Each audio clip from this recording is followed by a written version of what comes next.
you! You're scared. And you should be. This is not your company anymore. Leave the cheek of CM Punk.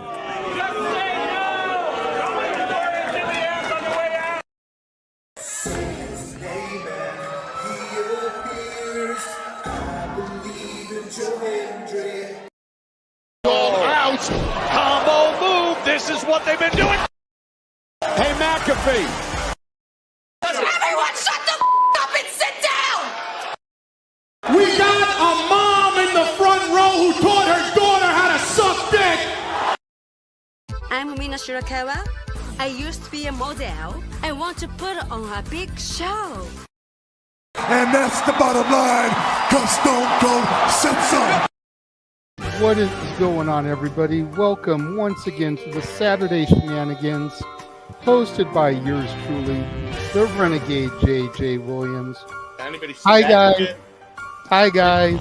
CM Punk drama bullshit to the side. I still consider Hangman the worst AEW champion they've had. First of all, we're going to bring in Walter Cruz. I said that as a joke when, what's his name, did his promo Monday. He said, I'm from a prestige university. I said he majored in Steiner Man.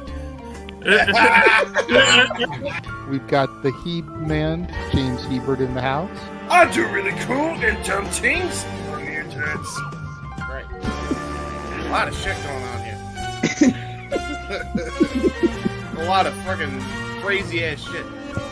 Where is Noah JD? Well, say his name and he appears, because we believe in Noah Foster. Fuck is this intro? It is one of those things where as fans we do have these desires of what we want to see, but sometimes you can't always get what you want, and there are reasons you truly don't get what you want. I wouldn't even listen to this in Grand Theft Auto San Andreas. What the fuck is this shit? God, rapid whack. Like I said, never been a greater time to be a wrestling fan than with more companies in a more lucrative spot, in a more comfortable business spot, in a sense of mind, it seems, than ever. Again, WWE is not the only one. It is not the end-all, be-all. So let's go back to the Renegade Wrestling JJ Williams to get the official word. JJ, speak! Make sure you tune in every week, because you never know who's going to drop in to join the shenanigans. Catboy is in the house. Hello, my internet family. I say if you want to make them as evil as possible, make them really mad. We have Mansfield joining the party now. What is going on, Josh? Like I told no one when we were in Cleveland, him joining Chase U was just an unfortunate side effect of my shenanigans towards you, JJ. I know how it can get better, Noah. The panel chooses you. Shut the fuck up, Josh. He said that so like. They got the intro back. Yeah, I was gonna say. Just like how you and I had lunch together the other week. That was different. Ladies and gentlemen, the King is here. Say his name and he appears. We believe in King A-Train. There are so many believers in Joe Hendry. The only person on this panel that doesn't believe in Joe Hendry is King A-Train.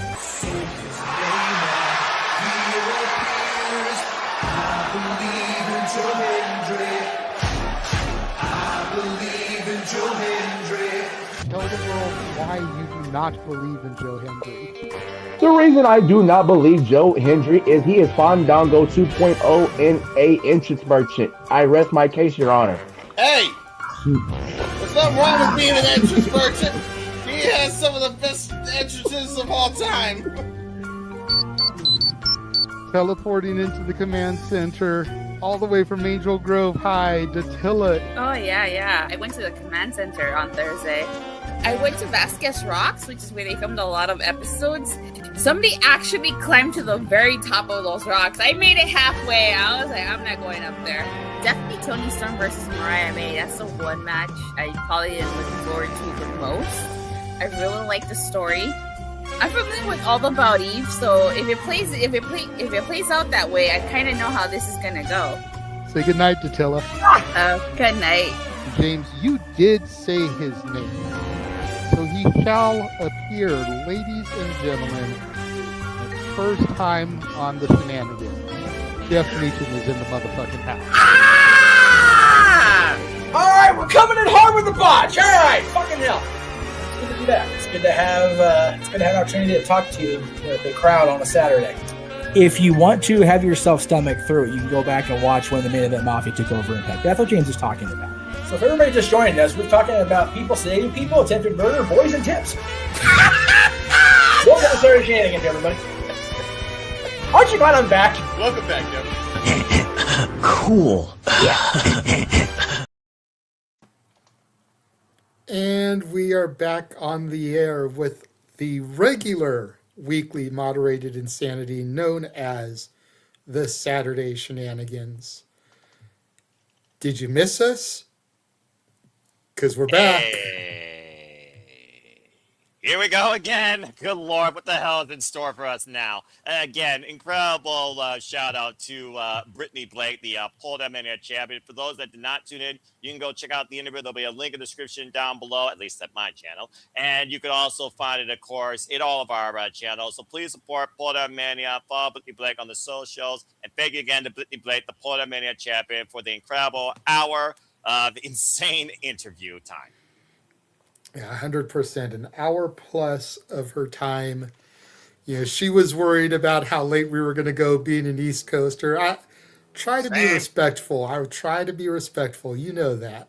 Oh, I know. That. Why you think I was the one that kind of helped, as always, steer it back to the station. And honestly, we probably could have continued the conversation. Wonderful individual, free spirit, freelancer. I wish her nothing but the best in all of her matches and outside endeavors. And I honestly hope one day I get to call her in Stardom. Well, while you try to steer us back on the tracks, a gentleman who likes to take us off the tracks and head into the icebergs, Charles, is with us. Oh, crap. What? Hey, now what's that supposed to mean, JJ? What's that supposed to mean? When I'm usually in the hot seat. I'm not in the hot seat tonight, which means if you yahoos get on my bad side, I'm going to start that timer.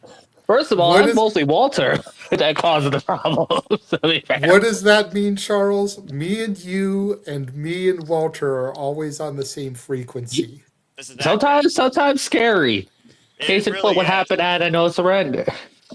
We don't talk about that. Just saying, that's scary times where it happened.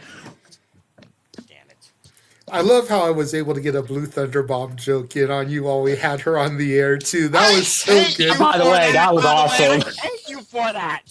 That was great. That was great. And of course it was great. I'm sure who else found it great is she's yours, she's mine, she's our Canadian friend, Ash.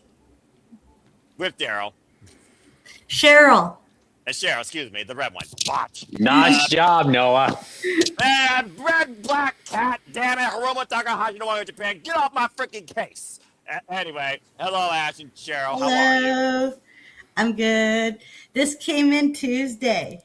Wow, you literally just got it. So now you got Daryl and Cheryl. Good grief, it's a trio. JJ, Daryl's not lonely no more. It's connected to Hiromu Takahashi, Ticking Time Bomb, Shinya Pro Wrestling. So that's how I know. My friend SC also has them both as well. Oh, this is going to be fun. I can already tell. Oh, yeah. I see Safet's in the chat. It's Saturday night. You know what that means. It's Shenanigans time. And thankfully, I'm not in the host seat. I would say it's a great thing on every Saturday. Oh, Matt's Lord. here. Safet saying that he loves when we go off the rails. Of course everyone does. Hey, it makes for good, clippable television.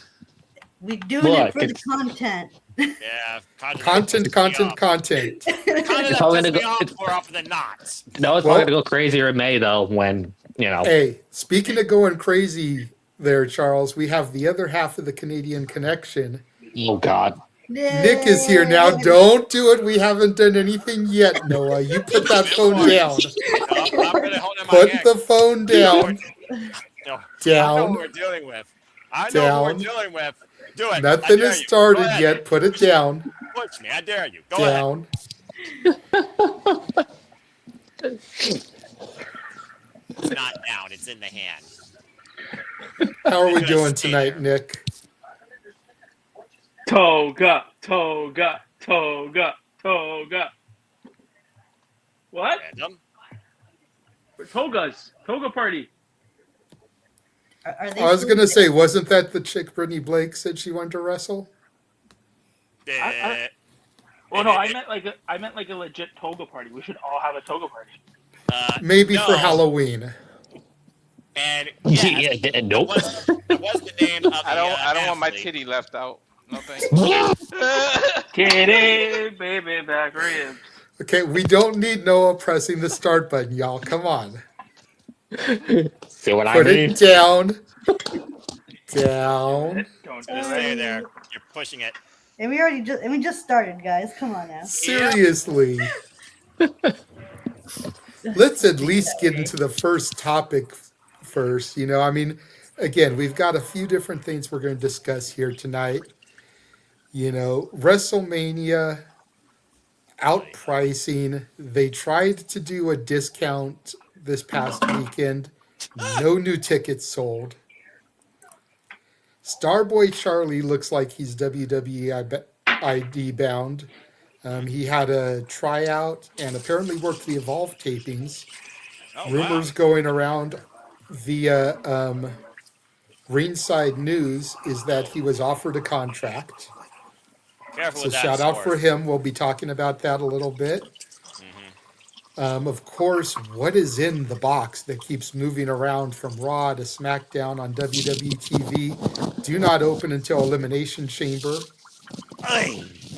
And then our main event for the evening. Last night at House of Glory saw the return of a very divisive personality as JD from NY206 returned to the company. Oh boy. Lots of people are unhappy about it. I have seen people say they're no longer going to be watching House of Glory. I was literally in a space today called FJD from NY206. Damn. Listening to people go off about it. So we will definitely be talking about that in our main event. But JJ, may I say one thing before we start? go ahead. You know what? You can put the phone down. I'm going to say something nice. Y'all did a sick job on that interview with Brittany. And yo, 2026 is the year of us. If people don't already know that by now, y'all better start hopping on the train. We're out I here agree making 100%. moves. I agree 100%. You know, I actually asked some of my friends at work of the African American persuasion, considering all the moves that we're making and considering the post that I put out this year about how this was going to be our year, bookmark this tweet type of thing. If me going on social media and using the Puff Daddy quote, I thought I told you that we won't stop, would be in bad taste considering everything that Sean Combs is going through legally. They advised me against doing it, so I haven't. But to Nick's point, like, that is what goes through my head every time I keep getting a reply, an email, a confirmation for one of these interviews. It's just that, you know, from the beginning of the Only You remix, I thought I told you that we won't stop. I thought I told you that we won't stop. Because we're out here making those moves, man. So to Nick's point, if y'all ain't on the gravy train yet, it's still early enough that you can jump on. Whether it's the gravy train or the crazy train, jump aboard. Because once we get into March, if you ain't on this train, man, you've missed the boat. And then Get to subscribe and don't just watch on Twitter. Yeah, and like, yo, we're only in, guys, you have to think about this too. We're only in February. Like, the year's not, we got 10 months to go of 2026. He's like, yo, hop on. Welcome to the shit show. And for once, it's a good type of shit show. You know, because we're out here, we're making those moves, man. All the work that we've been putting in for the last few years since we've been doing these shows, since Open Mic Night began on a whim after a TNA pay-per-view to spiraling into what it became to spiraling into the shenanigans, like all the hard work is finally starting to pay off.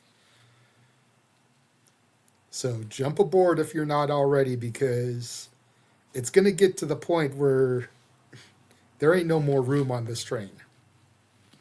And all the people on here are the ones that deserve everything. So, but that's a very valid point, Nick, and I appreciate the kudos for the interview. Thank you. All right. Very good. Thank you for that. That is fair. So let's go ahead and start with something lighthearted. What is in the box? We saw this random box pop up on Raw Monday night. I didn't see NXT to see if it got transported to the Performance Center, but it popped up again on SmackDown. It did not. Okay. What's in the box? What or who do we think is in the box? What's in it is desperation. That's for damn sure. Well, no, it's a good talking point. It's something to get water cooler conversation generated, which is kind of the whole point of this show. Well, we are water cooler talk. We just don't all work in the same office to where we can gather around the cooler and have the conversation. And get in trouble for taking the break too long. Exactly.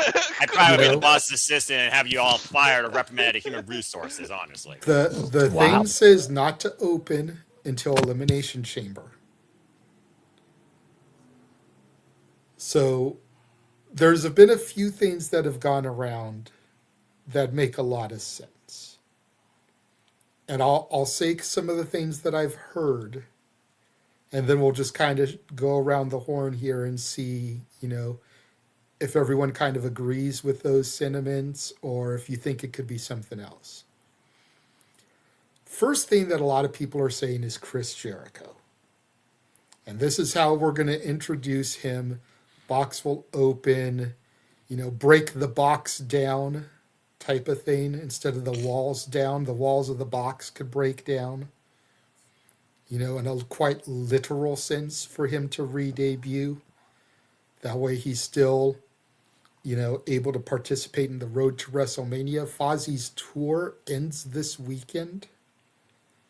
So come next weekend in the Chamber, he doesn't have any more Fozzie tour dates. Could make sense. Something that I threw out there in a couple of chats, and I only put this out there to be funny. By no means do I think this is what it could be, although WWE is known for shitting the bed and doing stupid shit. I said it's Big Dick Johnson, and that way you get a dick in a box. Go into the SNL skit. Almost spilled my drinking. Throwing that to the side because, like I said, that's a ha-ha. I only did that to get reactions out of people. And the reaction I got from Ash is exactly what I was expecting. Cheeky smile. So thank you, Ash. Cheeky smile, but face palm like, God damn it, that would be funny. Spit out my whole ass drink. It's funny because I remember that episode so well because my favorite band at the time was the special guest music act. Nice. Yeah. We lost Nick. Let's tell you, 14-year-old Ashley just only tuned into Saturday Night Live just to hear Fall Out Boy perform. And when I heard that skit, I was busting a gut laughing. I was spending the night at my grandma's, and my grandma went upstairs. She was like, "What the hell are you laughing at? That's so funny." I'm like, "Oh my God, grandma, it's just like the funniest shit ever." And then the next day, it was on YouTube, and I showed her, and she's like, "Oh, that's fine." Between Dick in a Box and Sweaty Balls, those are two of the greatest Christmas skits from SNL of all time. And there are other songs about each other's mom, screwing each other's mom. That I think Oh, it's Mother underrated. Lover for Mother Mother Lover. Yeah, Mother And Lover. I'm on a boat. I'm on a boat. I'm on a boat. Take a good Anywho, hard look because we're sailing The on Lonely the boat. Island, man. I love Lonely Island. Anyways, so I'm gonna throw that out because that was just said for the haha, and again, I got the reaction at least out of Ash that I was expecting. Because I'm a very mature adult. That's right, and I'm almost 50 years old. I don't act it, but I am. Another realistic person that I've heard it could be, and I'm curious to see Noah's reaction on this one. Danhausen. I was going to say that. That was going to be my suggestion. And then I actually heard Stampede in a space today say it may not be one person, but two people. Ooh. You have Danhausen come out, very nice, and Evil follows him. Because he's very evil. So you got very nice, very evil. I'm not going to bring out the doll. Don't worry, Noah. Yeah, we don't need him to start the timer. He's already tolerating the stupidity because we started with a lighthearted topic. The other thing that I heard that I think makes sense, it could be a good possibility, is maybe it's not a person at all. Because if you look at the box, there's no holes. That's what so how are we expected to believe that whoever is in there is surviving in that box until Elimination Chamber? They want you to suspend your disbelief, right? I was just going to say, you've got to suspend your disbelief because, they're not actually going to put a body in it until it's time for the reveal. They're not that fucking dumb. They're WWE, they do some stupid shit, but they're not that fucking dumb. But the other suggestion I've heard people say is, what if instead of a person, it's a statue or a person's artifact triggering another Hall of Fame induction? Ooh, that's a really good shout. Years ago. Like the box will open and inside will be like a coat rack with somebody's outfit on it. AJ Styles just retired. Cena just retired. Maybe it'll be the jorts. But does that hanging on a rack? But does that constitute weeks of build for something like that? That kind of seems a little bit. It does seem anticlimactic, but at the same time, it's like it could make sense. Maybe it'll be Jericho's outfit, his debut outfit, announcing he's going into the Hall of Fame. And that's how, we start referencing him on camera again. So I'm going to start with Noah. We'll go clockwise from Noah to Walter to Charles to Ash to Nick. I know you don't tune into the weekly products, sir. I know you just go to WWE clips or matches, whatever it is. I'm sure you've seen the box. What do you think is in the box? The unsold WrestleMania tickets. That being said, we'll get to that momentarily. That being said, if it's not Seth Rollins or Chris Jericho, I can give two shits. It's got to be something related to Chris Jericho returning because he's always been the master of character reinvention. And Lord knows there's a desperate plea for Seth freaking Rollins, I'm sure, to be part of WrestleMania to push the only other story they got, it seems. So maybe it's something about him. But again, do the Masked Man and the box have a connection?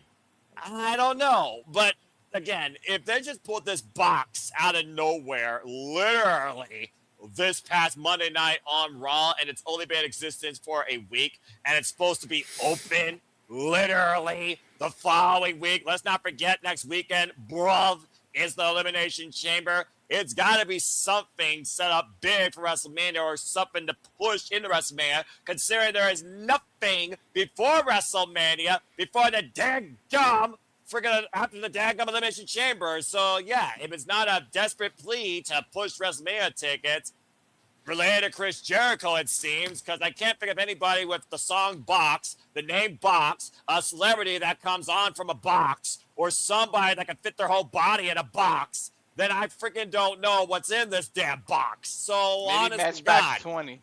It's Tommy Dreamer. He's the man in the box. Or it's a freaking original Xbox with freaking sold by Dwayne Johnson. I don't know. But yeah, it's got to be something to push the WrestleMania narrative.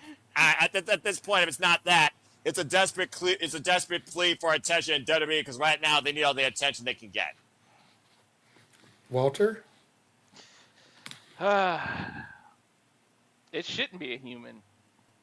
There's no holes in it. However, Dan is a magician, so it kind of fits and works to believe it. So I'm going to go with Danhausen. I'm going to think it's Danhausen. However, on the belief, I like the character. I like him and everything. I know he's got connections to CM Punk, but I really don't feel like he should bypass NXT. I don't feel like his character right now is fit for the main roster because it's such a comedy act that it's not meant to be taken serious.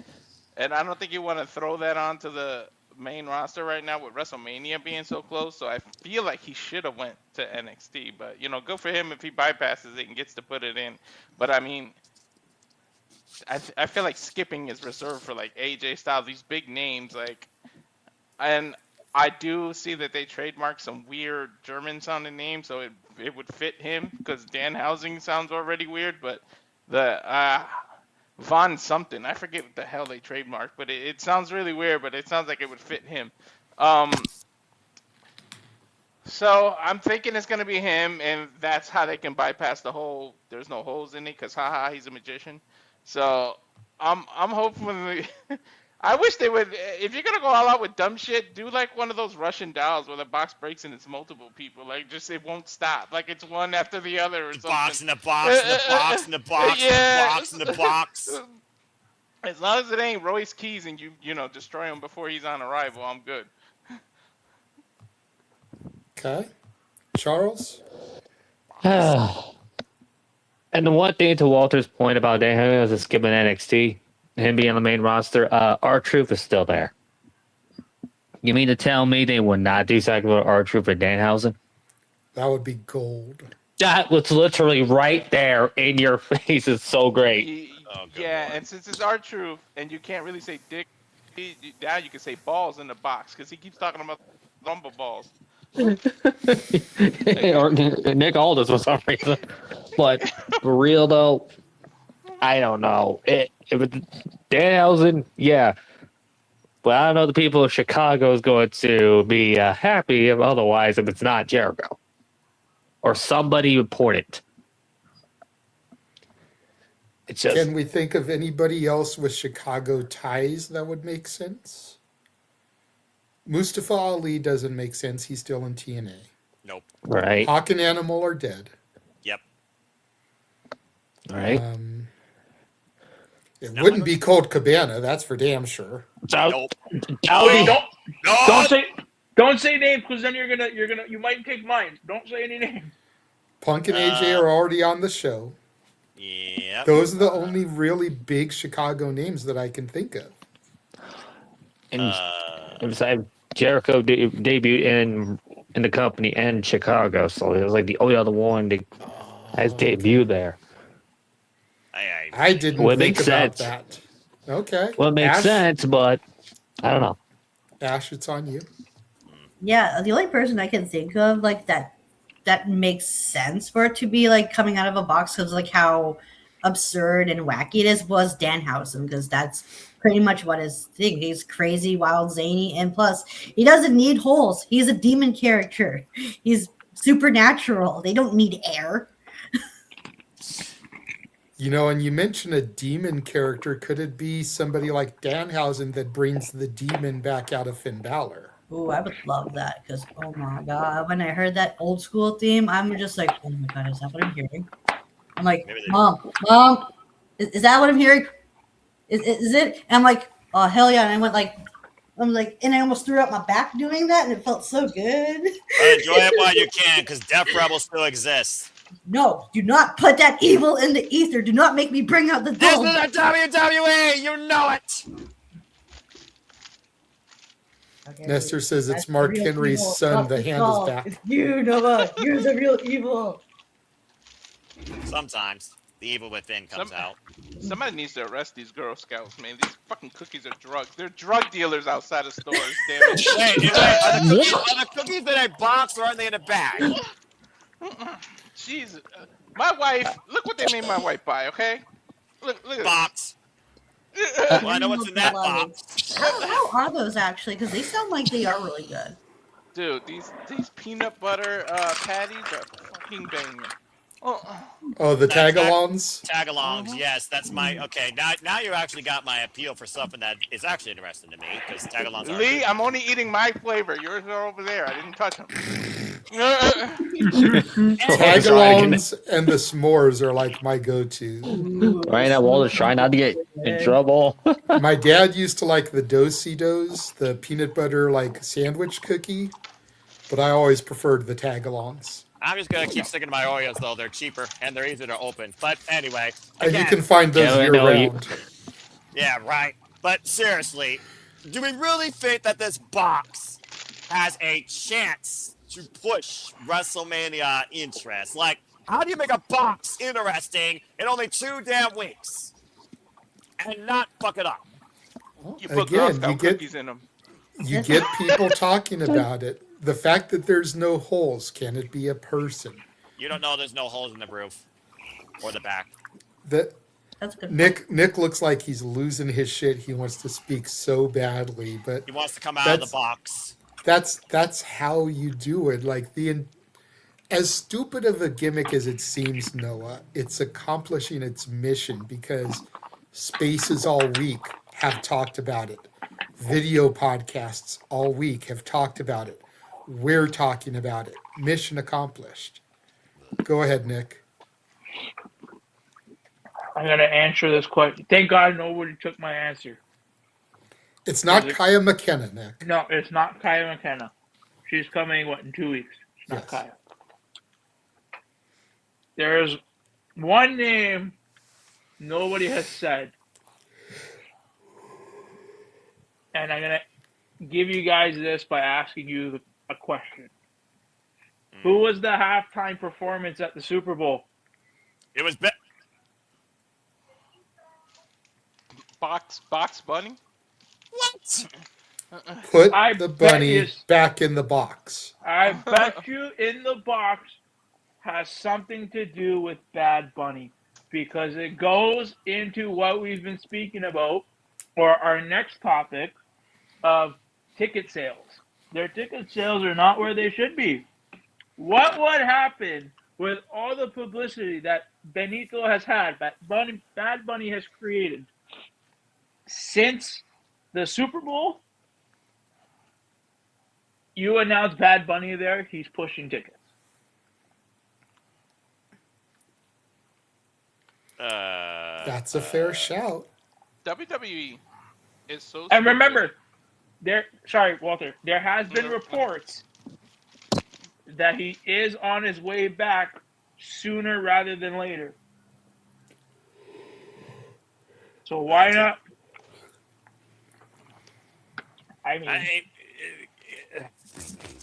I mean, I did say if it's not a wrestler, it's got to be somebody of intrigue. And yeah, I guess Bad Bunny is a guy that is intrigued in WWE. It's the Pope's outfit to announce the crash in Italy. It's the outfit of the Pope or something. Watch. So it's a promotional box, guys. So to Nick's point, if it's Bad Bunny, do we get Bad Bunny versus Logan Paul? Yes. Yes, you do. I don't know if I trust him to carry Bad Bunny through a match because they're both. I mean, yes, Logan Paul can wrestle. I don't know. You would have to make that a multi-man match. I don't know if he can carry one-on-one with somebody who's not a wrestler. Like, To Walter's point, wasn't Damian Priest just in a triple threat match to go to the Elimination Chamber and he lost? Yes. He is not doing anything of importance right now. So you can technically do Bad Bunny and Damian Priest versus Logan Paul And Bronson Reed? and Or You Austin could. Theory? Yep. Interesting. Mm. Charles, don't I know saw. how to- Hold on, Charles, I saw your hand. Go ahead. I'm sorry, Nick, but why would Damian Priest just go over to deal with the freaking vision problems? If anything, they could do the tag match but it's probably not Damian Priest. That's fair because Priest is SmackDown. Yes, I know, brand split, LOL, but let's try to work within the confines of the brand for right now. And consider the problem, if someone comes back in time, probably Seth Rollins. That's probably your tag match right there. I counter you with the fact of Bad Bunny's first match in WWE was against Damian Priest, wasn't it? Well, no, he teamed with Priest in his first match. Mm-hmm. But he's done everything with Priest. And they can use the fact of Puerto Rico, you know. I know you said think of the confines of the brand split, you know, but regardless, and I mean, to anybody, I don't have Latin descent, but I can only assume, and I'd be an ass if I get this wrong, so I do apologize. You know, people with that Latin heritage and that Latin descent, whether it be Puerto Rico, Mexico, all those places, like they have that sense of family, right? Even though they're not. But going to that point, though, within the confines of Raw, you've got Rey Mysterio, you've got Dragon Lee, and you've got Penta El Cielo Miedo. But they're not Puerto Rican. But they're still of Hispanic heritage. Yeah.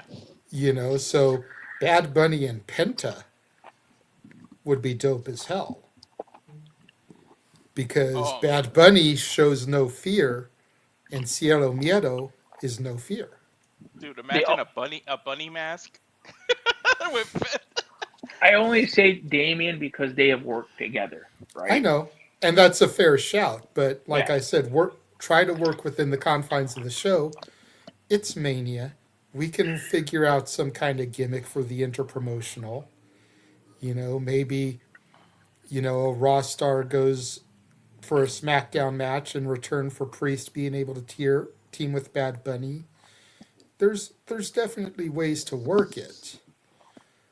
But just thinking right now within the confines of the box, so to speak, you know, Mysterio, Dragon Lee, Penta, all these are names that they could use that currently have no plans for Mania. Yeah, we may get Ray versus Dom. That's a possibility. Or Ray Gunther. But that still leaves Dragon Lee and Penta up in the air. Dude, now that I said that, I want a bunny mask. Can you imagine a Penta style mask in a bunny shape now? Them shits will sell like crazy. Just steal the one from the Y6 for Ramblin' Rabbit. Right. I saw your hand, Charles. Go ahead. Yeah, like probably Dragon Lee and Penta probably challenge for Raw tag titles anyway. So that's why if they're on the show. Yeah. I mean, they could always save that for the Raw after Mania, because I have a feeling we're going to get the Usos versus the New Day. Yeah. I got a for the 555th time. I was just going to say that for the 1,000th time. Oh, I really feel like we're getting overhyped and saying all this shit, and it's going to be something promotional. Like, it's probably the robe of the king and the queen and the scepter and all that, and they're going to announce king and the queen in Saudi Arabia again or some shit. Like, or they're probably some 2K26 promotion. Right? It's the unveiling of the 2K26 cover that they haven't shown yet. Like one of they already did. They haven't shown. But he did. I know they've shown some. I'm saying, but they might have shown some new version. There's a box edition that holds all the freaking editions of the WWE 2K6 video game. With all Triple H front and center in the front of your face. That's literally it. Yep. With his nose being AI. It'll be the $250 collector edition of WWE 2K26 in the box. Yeah. God damn it. Is he wrong now? His nose, dude. He's ashamed of his nose. I would like to know chest. Oh God. Yeah. I'd like to know, and I mean, this will probably, asking this question, we could probably go through a rabbit hole with it. Probably. But like when they're sitting in creative, who thought that this was a good idea? Like I wonder who sat there and said, "This, let's do this"? We're sure they're not using AI, right? They thought of shit like this because they're thinking of shit to put in that Netflix show, Unreal or whatever. They're starting to think Yeah. of that. That's what it is all the time. That's actually a fair shout, Walter. Yeah, the theme of season 3, the box. Dum dum. The cube was a more valuable box commodity as a game show than this box will be in WWE. As long as it ain't the egg from Survivor Series, I'm good. I mean, it was the Yeah, only no time gobbledygooker.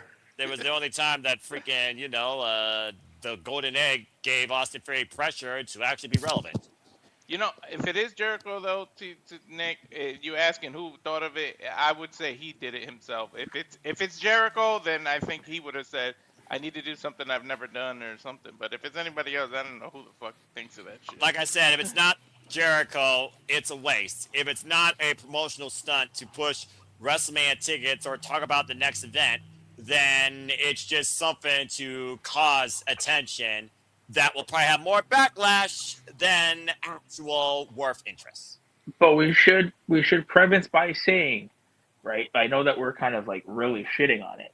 If you out there are watching this and you like it, that's cool. I'm glad that you like it and glad that it's something that you're being entertained with. It's not for everybody. And if you're looking at it, we're just giving you our opinions here. If you have a box fetish, I feel sorry for you. But like, you know what I mean? Like, I don't want it to come off as we're all just shitting on it, because I mean we are, because it does sound. Some of us are, and it does sound a little bit far fetched. But if you like it and you enjoy that shit, yo, all the power to you. Everyone's entitled to their opinion, whether it's in a box, out of a box, or with a box in hand. But the bottom line, is the box interesting to me? The answer is no. Again, I think a lot of it has to do with what's inside of it. There's ways that it can shit the bed. As long as whatever is inside it delivers when it's unveiled, I'm fine with it. That's why I don't get so quick to... That's why I don't get so quick to pass judgment on stuff, is because it's like, I'm going to wait and see how it plays out. Yeah, definition of assume makes Then- that you and me. Then I'll comment on whether it was good or not. I'm only going to comment if I need to comment. I got better things to worry about than what's in a box. Well, you'll be doing the commentary on the watch-along, sir. Right. Do you guys think Danhausen is a big enough person, like enough people that weren't AEW diehards know who he is, that he'll get the reaction that they need to get to make this work? Well, Or we're in is it gonna be Chicago, so honestly, a broomstick can get a reaction out of that city that might as well be burned down to the ground, considering how much wrestling has overinflated it. Look, I think more WWE fans watch AEW than we give them credit for. Oh, I agree. Closet AEW fans. I would be willing to bet that there are more people that are WWE fans that are like me, that watch both programs pretty regularly, as opposed to the ones that are just WWE and nothing else exists. But there's a difference, JJ. You're not out here fucking ripping it to pieces on a weekly basis. Exactly.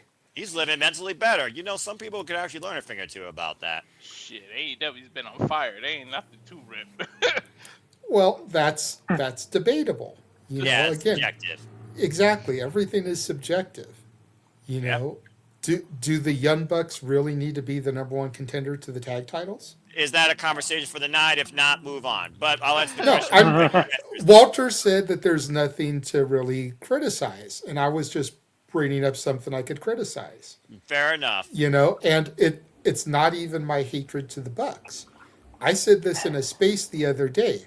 If they're not going to put the straps on the Bucks at Revolution, there's no point in them having the match. Mm-hmm. And I feel like the Bucks haven't been face long enough that if they put the straps on them on Revolution, it's going to have a counter effect, and they're going to get booed. Yep. So you could have put either of the other teams Private Party or the Rascals in that match? Hindsight, but stay tuned for more thoughts on that both on Slip.stream come AEW Revolution as we keep things inside the box. Which I will be at. Whee, yay. Oh, you're going to it. I am. Well, I'll be damned. Have a great time. I wish I I am could go to going an to Revolution. AEW event, but they're in I need an fucking AEW Winnipeg. pay-per-view. Shit, here we go. Hey, Nick's not going to like this. I found out not only is the show I'm going to a Dynamite taping, I'm getting Collision too. Another Petrus. All right, she's all set. Hey, first of all, the go home to And- friggin' Dynasty. And before Charles says anything, if the rumors I'm hearing are true, Nick, you're going to get Wrestle Dream. I know. Okay, so she gets Shut a up. Dynamite Collision. You still get a pay-per-view. Shut the fuck up. Oh my God! Ontario getting a pay-per-view. Oh my God! That's so exciting. Both are gonna have Copeland. Where Copeland have Copeland. Freaking retirement, you son of a bitch. Lucky, damn it, lucky. Also, Honey, shout out honey, to I my want to go to dad. wrestling for my birthday. Also, here's the thing too. I'm going to be with my dad, and he's going to sit there with me for the whole 4 hours. Good luck to you both. Poor dad. Poor dad. More like 5 hours because Dynamite has overrun and Collision is a minimum of 2. Hey, he's willing to sit with me because this is his first time watching AEW. Well, That's he's awesome, gonna fully though. watch it because so I asked my dad, it's like, "Hey, Dad, have you watched AEW?" And he's like, "I tuned into one segment, and this is what he described it as. I turned onto the channel, and I saw a hot girl and her big friend in a tag match." Why do I know who he was talking about? Megan Yeah, No, he was talking about Willow and Harley. Willow. Yeah, it was Willow and Harley. You're on the button there, Walter. Big, when I was thinking about big. He was thinking big tall, not big wide. Now, I'm waiting for freaking AW to go to Detroit so I could go right to that damn city for the AW event. You in Detroit at the Shake Bar before the show, and then we will go watch it together. They just Personally. came from Sacramento, and I was highly debating. And then a freaking snowstorm and came out of nowhere, so Mother Nature made. Don't remind me of that weather. Strickland. I know that was such a good match. The bottom line, there's subjectivity always in professional wrestling. It's the nature of the business, all right? But the bottom line, there's not one choice, not two choice. There is more to it, but clearly you can see there's some intrigue with a box, and there is definitely some promise for AEW from all fan bases. #all elite.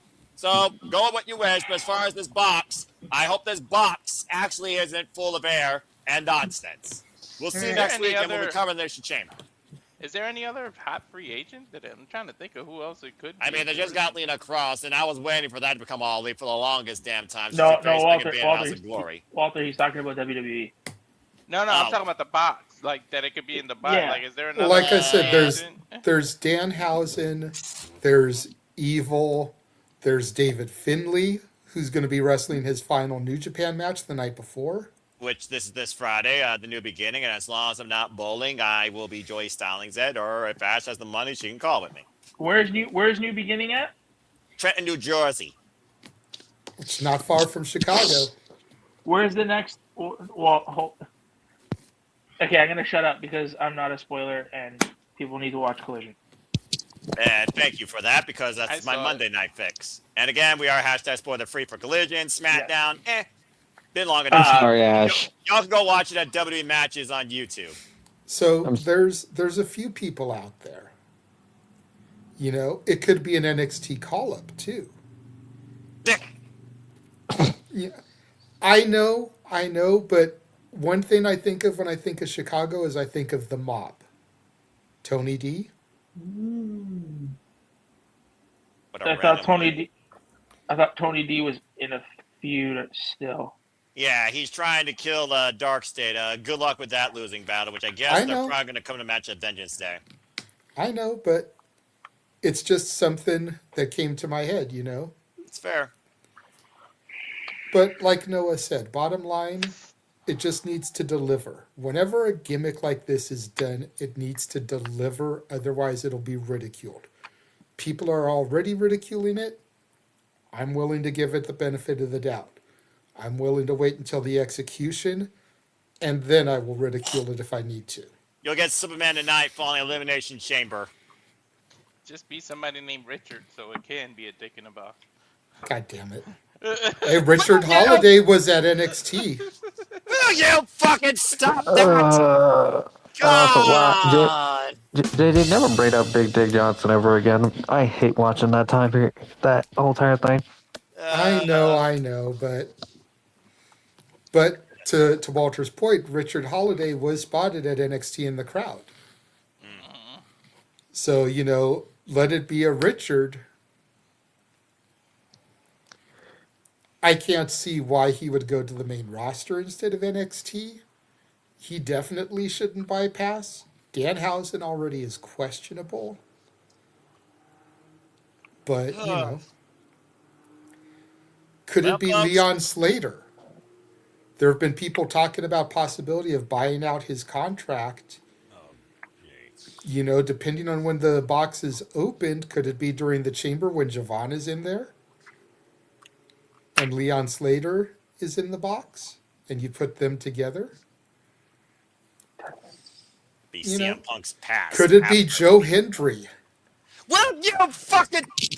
No, that's so stupid because we already know freaking Joe Hendry... he said his fucking name. I just realized that. Would someone stop pressing buttons?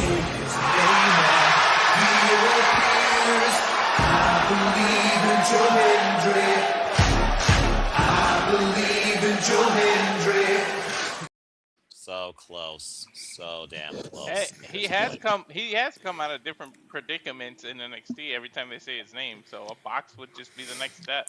He literally came out of a crate. He literally came out of a crate. That is so stupid. Floor crate. So that is so stupid considering What the fuck? Thank you. That is so stupid considering he is the actual NXT champion. Damn it. And he did just get serious last Tuesday. I mean, he beat the shit out of him. Yes, Charles, I see your hand. Now, if it is Danhausen, if we see the crate not out to the night, and then we see the World Heavyweight title match, if that crate shows up on the stage or something before the World Heavyweight title match, like, well, that's Danhausen. That'll be the indicator. But what is Dan? Like, listen, okay, again, if people like this, it's fine.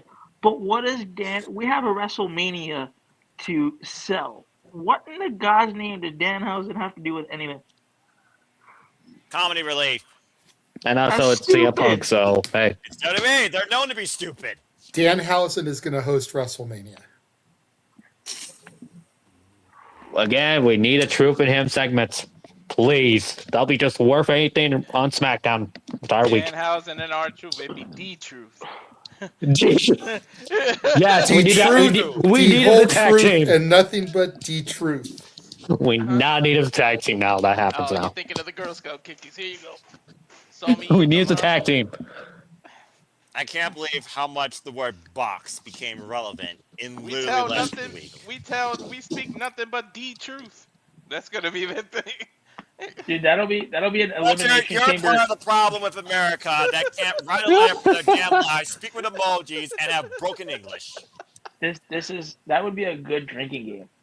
Take a shot every time they mention the box on WWE television. I'll stick to Mountain Dew. Thank you. Thank goodness. I'm gonna put my age on here, but there was a channel called The Box where you could literally vote music. I remember that, the music videos. Yep, it was because it was a video jukebox. So you call in, you punch in a video number, and your video would play. We're just calling services. Why don't we just talk about Jack in the Box, man? A restaurant, a box. It was nothing but UPS, big box truck. Everything's a box now, apparently. A box is the most important thing right now in America. I'm not sure about the hole in the box right now. Oh, you know what could be in the box? Jeez, you know what could be in the box? Jesus. TNA's knockout division. Damn. But also probably accurate. Well then. Like I said, mean, you do have Ariana Grace, your current reigning and defending Knockouts champion. I like how JJ said it, not me. Don't do it. Don't do it. Fuck, he did it. He's doing it. Damn it. I just let him know. If we just see Noah holding that, like he's about ready to press a button, and they just goes, "We're all get erased." Just want to wait to hold that damn phone. I thought about it. I see the big red button in the corner. That being said, stay tuned, folks. See if the box holds CM Punk's past next week in Elimination Chamber. Could hold the Blue Thunder Bomb. Speaking, I didn't say it this time. Can't blame JJ on this one. So speaking of the Elimination Chamber, let's go ahead and move into the WWE ticket woes. Because so many people are talking about how WrestleMania tickets aren't moving, how they're underperforming as compared to last year. They put them on 25% discount and didn't move any tickets. You know, a lot of people, and rightfully so, are talking about how WWE is out pricing out people, and that's the reason. I think there's a little bit more to it than that. I definitely feel like that is a part of it, but I don't feel like that's the only reason. I think people are waiting to see the cards start to really come together before they decide to drop that kind of money. I feel like WWE fans have been burnt the last 2 years in a row at WrestleMania.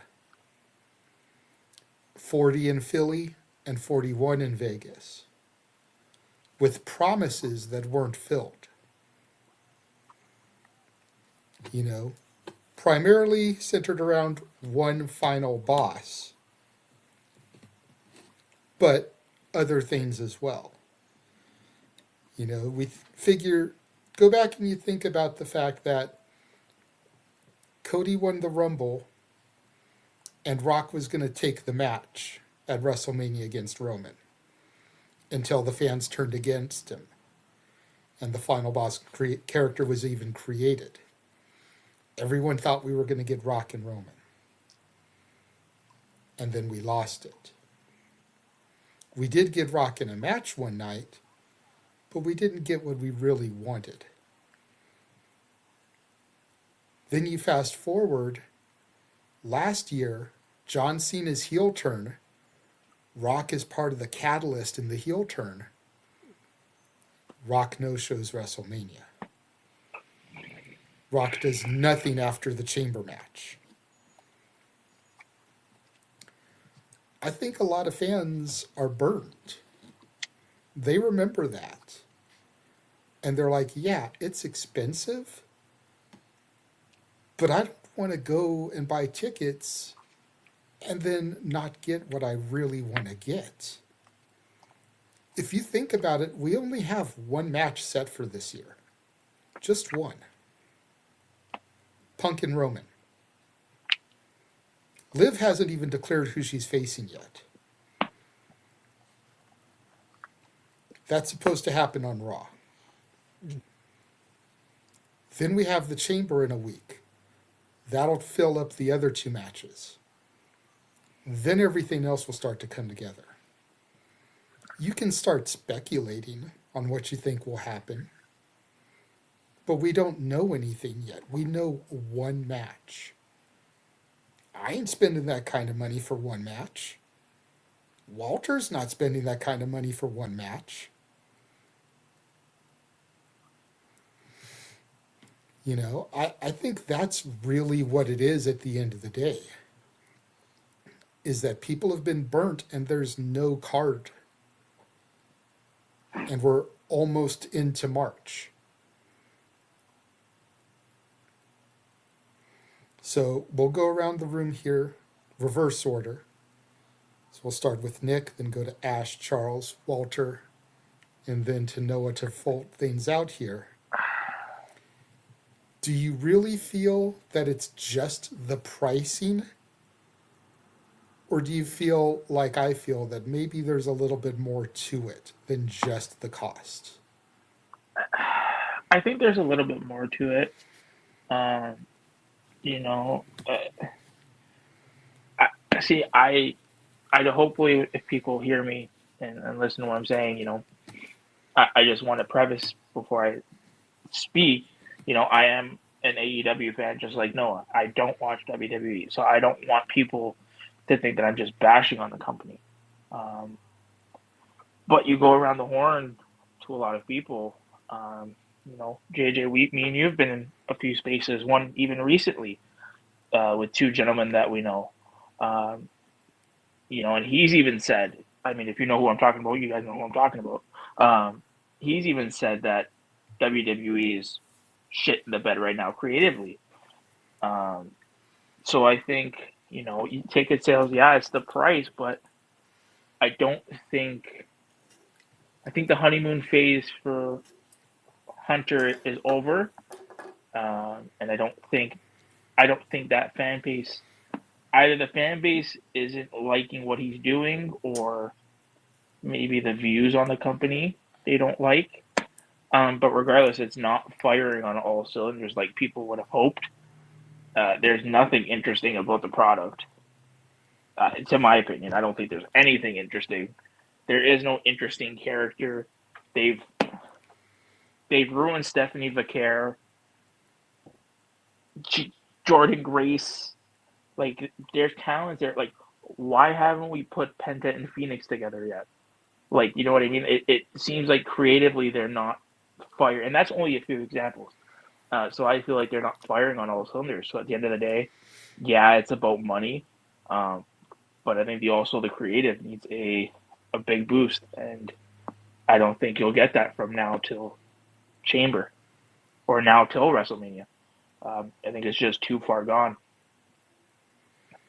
I don't know if it's too far gone, but then again, I always call myself the ever optimist. I do think they're in a bit of a holding pattern, though. I think they're waiting until Chamber, and then it'll be pedal to the metal. You know, I honestly think the Bianca Belair thing really fucked him over. The fact that Bianca didn't get the surgery when she first got injured and tried to let it heal on her own, and then it didn't heal right, and they had to have surgery on it, I think really fucked him over. I honestly would be willing to bet money they were expecting to have Bianca in the Chamber to have Bianca and Jade.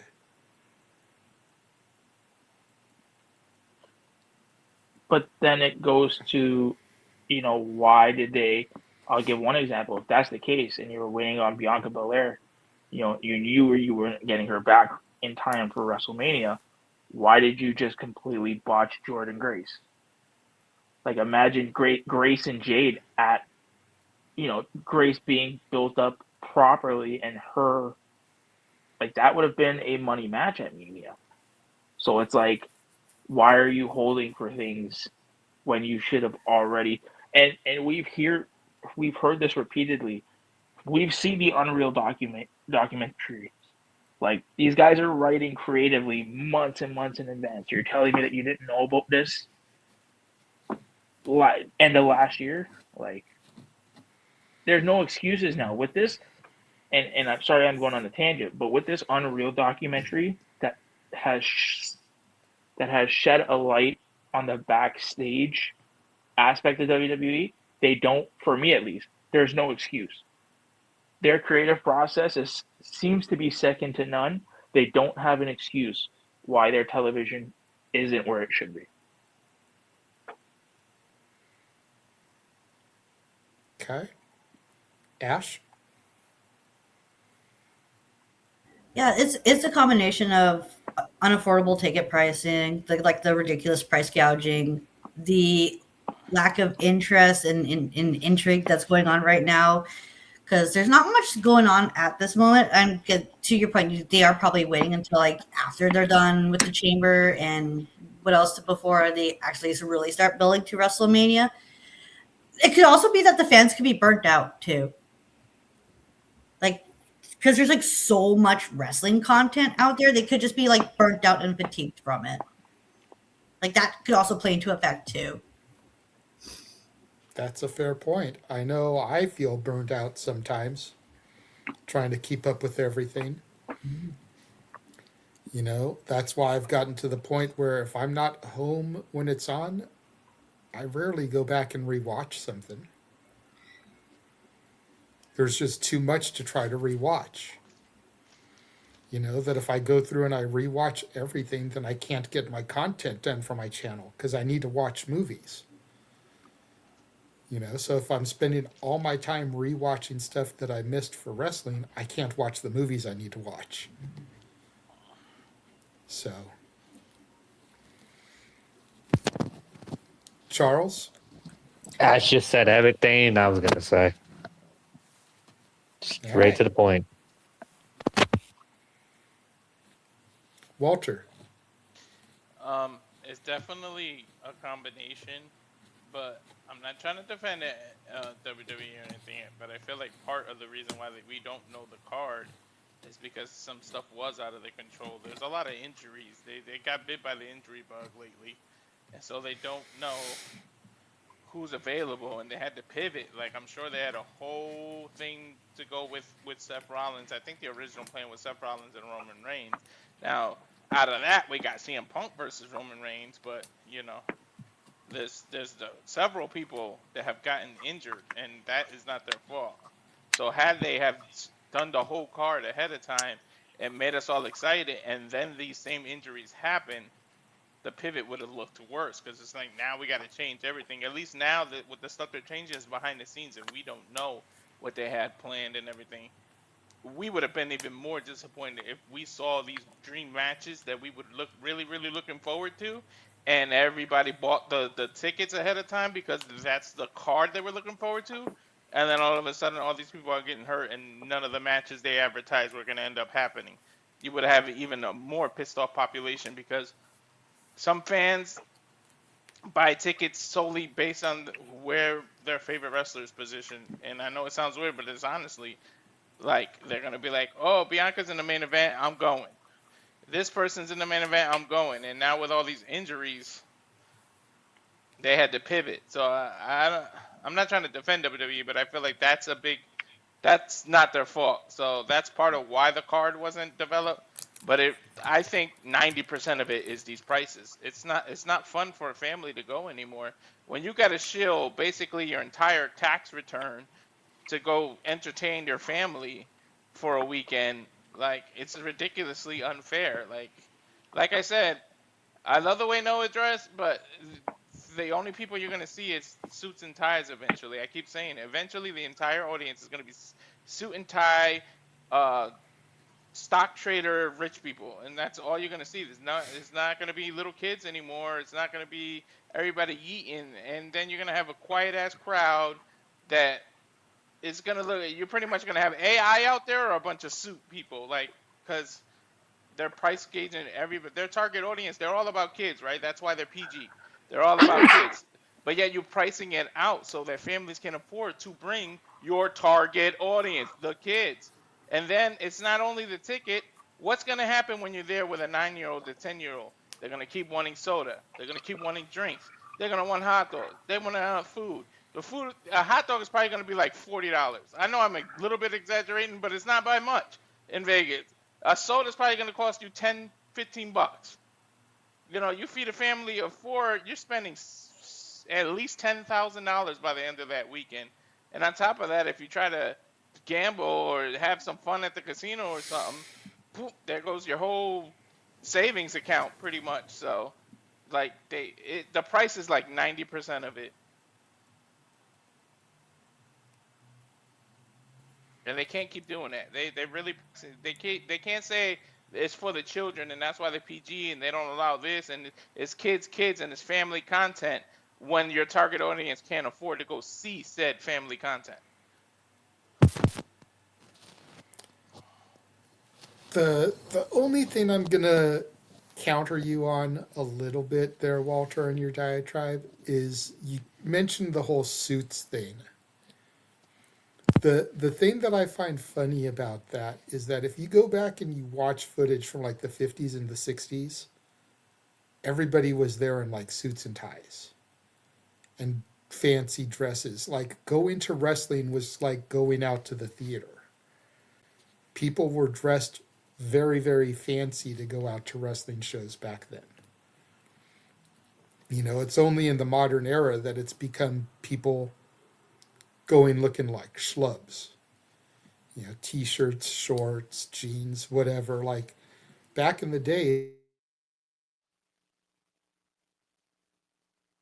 So I don't see where that is a huge issue, but that's just me. Charles, I did see your hand, then we'll go to Noah for his thoughts.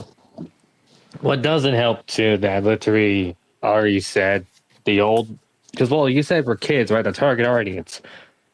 They literally bluntly said that doesn't work for them anymore. The old way, the pricing doesn't work anymore for them. They bluntly said, they came out of their heads' mouths. It's like, yep. So that's how it is. Noah? Stupid. Where do I begin before turning into Simple Man Tonight? Nah, I'm not going to do that. Yeah, let's be honest here. It's 90% price gouging, it's 5% disinterest in the product, and it's 5% burnout. Ever since TKO and WWE became the reality that we know today, everything has inflated in price. When you look at the last 4 years of WrestleMania, what started as only $130 as the cheapest becomes $700 the cheapest. You know that inflation is real. It's damn real. The fact of the matter that WWE is trying to make their live product so private as it's supposed to be so special to the point that they may not even allow watch parties within 50 miles of the venue shows how stingy and how over-glorified the WWE product is becoming when it's not even worth 2/3 of that damn dime.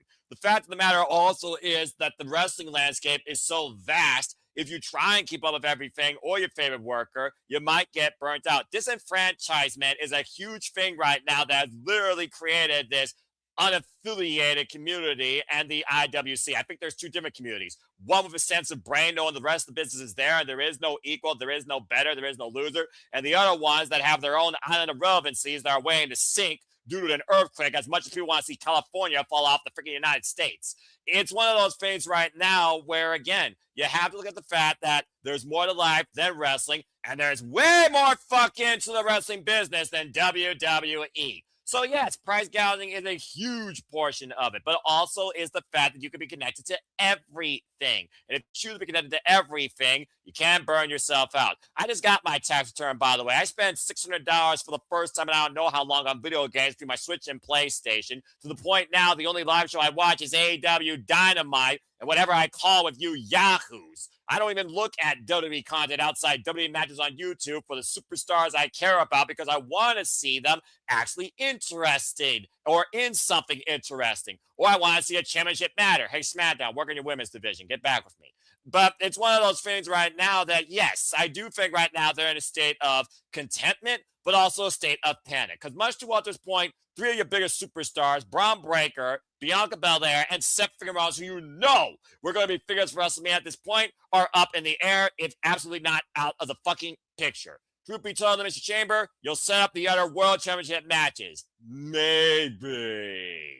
And that really might be the only real selling point because everything else is going to be undercard. For me, I look at WrestleMania not being must-see. I look at WrestleMania for everybody else being the see for their favorite superstar if they're lucky and if they're booked correctly. At the end of the day, WrestleMania now is a spot monkey pop culture cross-reference showcase for a wrestling presentation you hope has your favorite actor, celebrity, or wrestler on it versus watching something that's fully professional wrestling or fully sports entertainment. And that's what they're going off of. Brand power, name power, people power in their own friggin' mindset. And that's the flaw. And until they fix that issue, it's only going to get worse from here. You think this WrestleMania is bad? Wait till next year when you're isolated in a friggin' country halfway across the world. You expect the world to go to that one?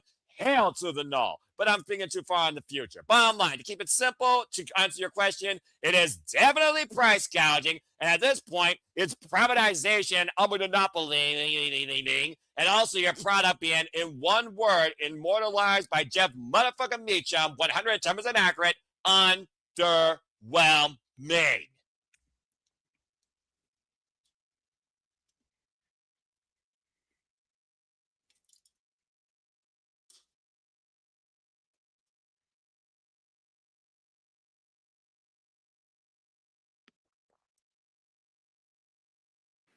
Is JJ muted or is it just me? He is muted. Yes, Walter. I think it kind of the first couple of dominoes to fall. The first thing they did was change the venue from New Orleans to Vegas. That can be seen as a money grab, like they were being greedy right off the rip by switching it back to Vegas. And I feel like that's just them being corporate greedy because you can make more money in Vegas than you can New Orleans, and they saw it to Vegas. And then the second one was they pre-announced that WrestleMania in Saudi. So part of this not buying the tickets could be people rebelling against WrestleMania because of what they're doing. You so that was the first smack in the face to fans, and then the other ones you're taking it completely out of the country, taking the fun out of it of going to Mania, and you took it to Saudi. So it could be just people kind of rebelling against some of the corporate greed and decisions that they made. That's part of the low sell tickets. Greed will imprison you, or greed will define you, and not necessarily in a good way. And some people wake up out of their wallets and realize that. You don't need a personal loan to go see a WWE show, even if it's for your child. Disappoint your kid. They'll live better. They'll learn what money is actually worth. All right. Especially in this day and age. And on that note, we are going to take a moment, run our watch long trailer.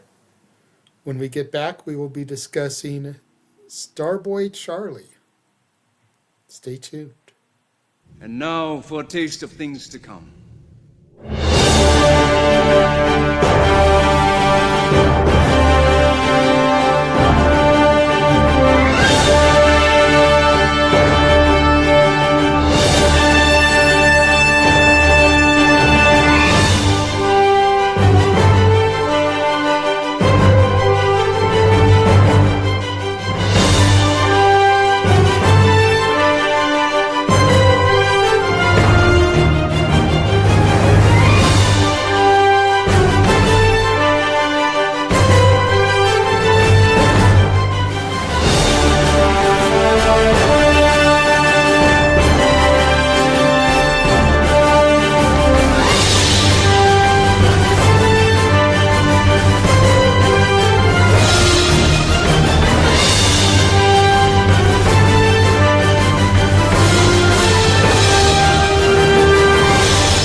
Again, to families that are actually trying to spend money on their kids and offer them happiness, realize you don't have to put your entire wallet into it. Anyway, also Double or Nothing. Shout out to that being in New York City. Yes. As always, it's about students for the compass, embrace, celebrate, engage, pontificate, analyze, criticize, react, and watch along to all the wrestling.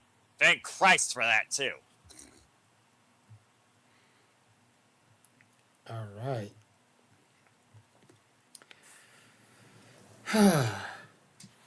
So this past week, WWE held another round of tryouts. Lots of notable names were out there.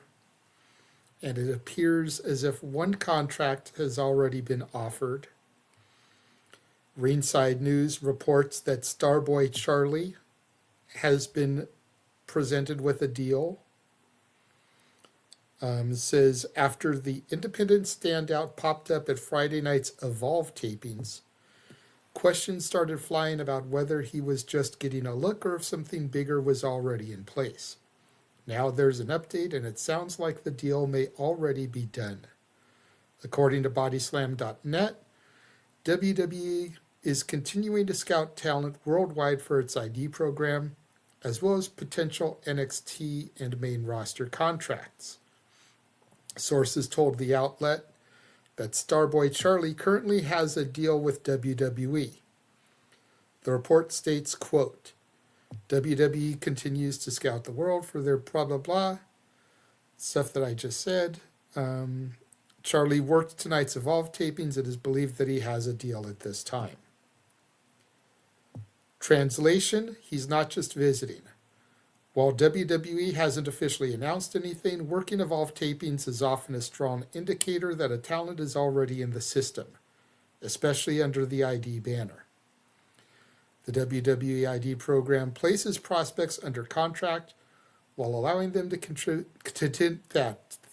continue developing on the independent scene, with WWE closely monitoring their progress.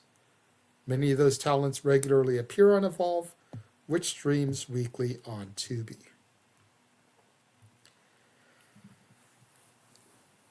I'm happy for the guy. You know, I was a little bit bummed when he wasn't at GCW as previously announced, but now we know why. You know, it was originally supposed to be him teaming with YDNP, Busta and the Brain, to take on Vengador, Rey Horus, and Gringo Loco. But he wasn't in the match and somebody else was filled in his spot. As a result, Prediction League match had to get thrown out because that was one that did get predicted on. But again, now we know why he wasn't there. Yeah. I've heard people not too happy about this decision as they feel that he would fit elsewhere.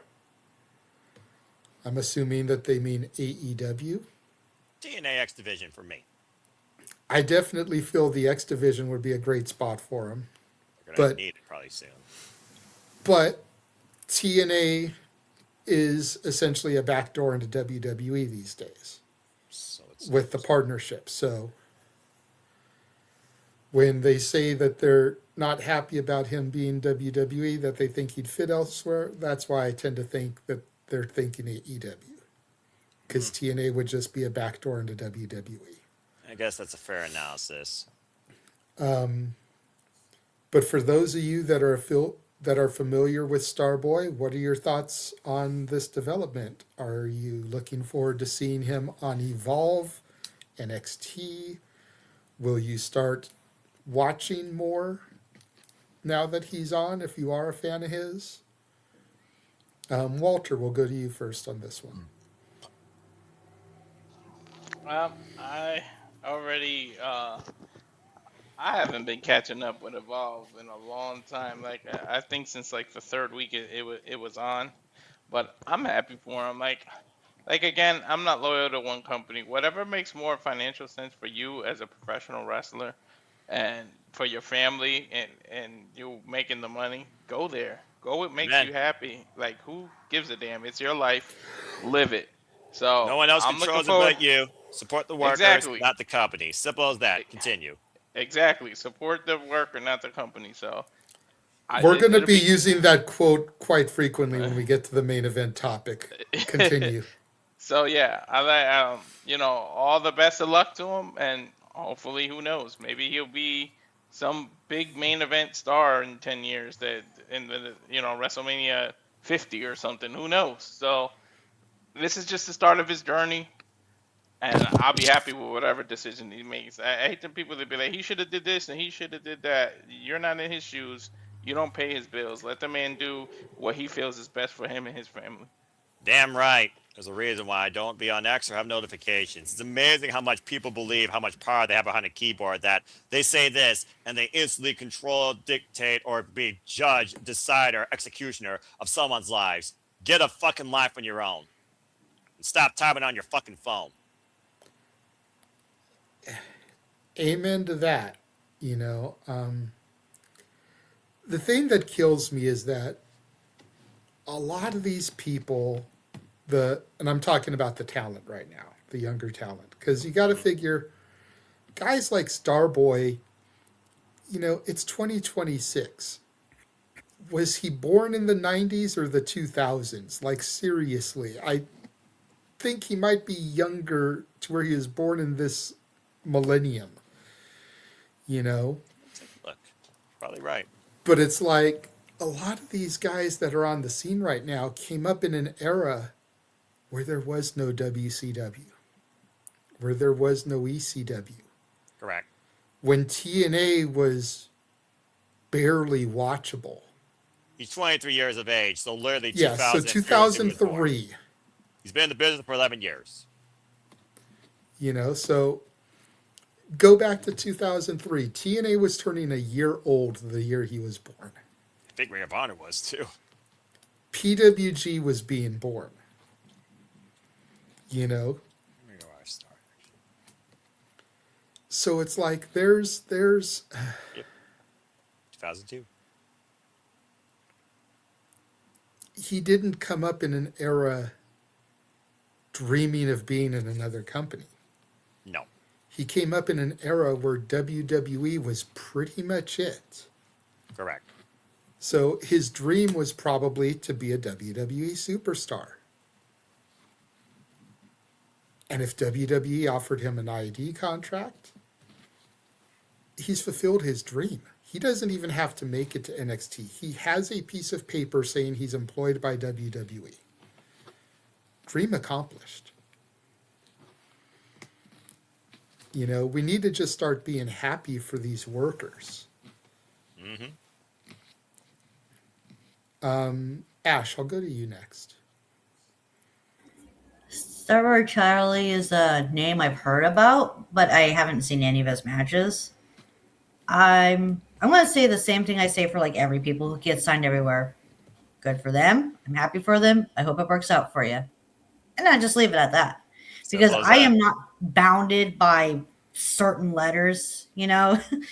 It's so funny. I want someone to be like, what's your favorite 3 letters? I'll be like, joke's on you. My favorite promotion has 4 letters. JPW. Yeah. Damn Jinx. fucking right. But yeah, I hope things work out for him in WWE. And going back to your point about like earlier, it's just so funny. Like the like how certain fan member, like certain members of the fan community are happy for wrestlers as long as they don't sign with WWE. Because the moment they sign with WWE, they instantly turn on them, and it's just, and it's shit like that's why I say be a fan of the wrestler, not the company. Because if you are a fan of this person, you should be happy for them no matter what. And also, you know, just because they're signed to a company you like does not mean you have to sit through with that show. You know, there's this thing called Google where you can search up and find that person's specific match, which is funny because these are the same mofos who be like, oh, you don't know this match, Google search. But all of a sudden, they can't Google search for WWE. Yep. I'm just saying, keep the same energy. That's all I'm asking. All right. Yeah. Like, Again, that phrase is going to be repeated during the main event as well. So. Oh, I am well aware. I'm well aware. We are getting I'm getting ready to cook on the main event, but that's a whole other topic. But yeah, I get. Oh, I'm not saying like you shouldn't feel the way you do. Like, feel the way you do. I'm of the belief of, for pro wrestling fans, watch what you like, however you see fit. Because there's no right way of watching pro wrestling. Yep. But at the same time, if you are a fan of this person, you'd be supportive of them no matter what, even if you don't like the company that they sign with. And you can look on my Twitter feed. I say this shit all the time. I know you do. So a lot of times I like it. Yeah. If I was on X, I probably would do the same thing, but I also protect my mentality. But Exhibit A, the glamour, Blake Monroe, I'm happy for her. Still don't give a shit about your NXT, but I'm happy for her, and I'm following her journey because I want her to succeed. Again, folks, be about the workers, not the companies. Support the worker, not the brand. Because if it wasn't for the worker, you wouldn't have a fucking brand. Ever thought about that hot shit? And by the way, this is water. I'm not being like this vodka drunk talking my ass off right now. It would be hilarious if you were, Ash. It would be hilarious if you were. But yeah. It's weird that you're drinking vodka out of a pure leaf tea bottle versus the bottle originally came in. What the hell? She's not Ash Meacham. That's fair. It's not Ash After Dark or Superman Tonight. The two people of those. Now, if those two people are on this show will be taken off YouTube. Yeah. So yeah, I'm happy for Starboy. Wish nothing but the best for him, and I look forward to whatever he does. If he gets called up on the main roster, or hell, maybe he would do well in NXT. Who knows? Well, I definitely think that would be the next stop for him, would be NXT after Evolve. But one of the best things about him is his entrance theme, which I know he's going to lose in the system, but he uses Purple Haze by Jimi Hendrix. Yeah. That's an interesting song choice. It's got the energy to support it, that's for sure. Mm-hmm. All right, Noah, you were very vocal, chiming in with your 2 cents during Ash. We'll let you go, then we'll go to Nick, and then we'll have Charles finish this one out. Why is it every time you go to me regarding a split community thought of someone going to a company, you expect something different? You expect me to go against my morale of social media, professional wrestling addict. You expect me to try and say something that sends some part of the IWC off the rails. Same take, different person every time, and that's fine. I don't give 2 shits whether you work in AEW, WWE, TNA, HOG, GCW, ROH, NWW, Stardom, TJPW, Sendai, Province, Rev Pro, Over the Top, Progress, etc., etc., etc. As long as you are doing what you enjoy, and as long as I continue enjoying what I enjoy. The Starboy Charlie, who I only saw a couple of prestige matches for, I'm very happy for the young man. Again, WWE is all about trying, keyword, trying to book the future with younger talent. Now, whether or not they're wrestlers or they're just collegiate athletes with an all-American background in gymnastics or maybe amateur wrestling, it's a whole different conversation for another day. Whether you're new, whether you're ID, whether you're Evolve, whether you're NXT, etc. It's one of those things, though, that, again, I'm never going to criticize a worker for going to this versus that, red pill versus blue pill. You're condemned from my freaking social media feed where I barely look at it as it is. I'm not going to do that shit. All right? Never have, never will. Hell, I barely follow any of y'all on freaking social media because I don't get involved in social media at all. I go on there to say, hello, fill out this prediction form, don't be a dickhead. And that's my polite way of doing it. But yeah, I'm happy for Starboy Charlie, and I wish him nothing but the absolute best. Now, whether or not it means that he will go to Evolve and challenge whoever is the Evolve champion, whatever that title's worth more than speed, or whether or not he goes to the NXT and becomes a shocker in the Iron Survivor Challenge like Kendall Gray, who, again, I didn't know anything about before that show, and now I look at her previous All-American Wrestling career, and I'm like, this girl is a grappler that could freaking rival Kurt Angle, what she can do, train correctly. I hope that Starboy Charlie only succeeds. And at the end of the day, also, let's just put this in perspective. It's a human being, and whether or not they're trying to build a family, support their current family, or freaking create a family, we have no jurisdiction, we have no premonition over that either. It's a single individual you know by a wrestling name, maybe more so than their real name. And if you supported them this far in their career, going to a company you're against shouldn't change that. Support the worker, not the company. Simple as that. All the best. Nick.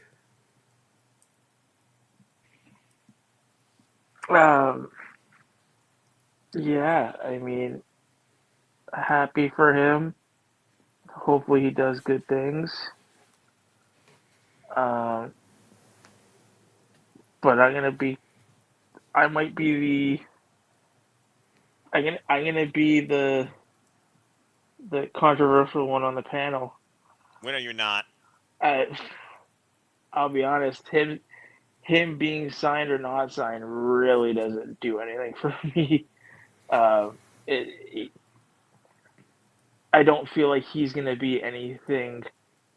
It's going to be too long into the future for him to have a future, I feel. And I think he's going to get lost in the shuffle.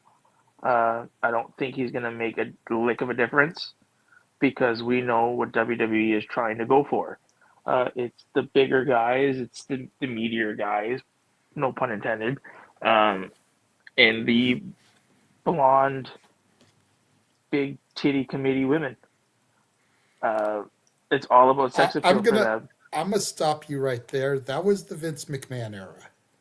I don't see a difference. I don't. Really? To be honest with you, I don't. Okay, I'm. Ash, forgive me for saying what I'm about to say because you're the woman on the panel.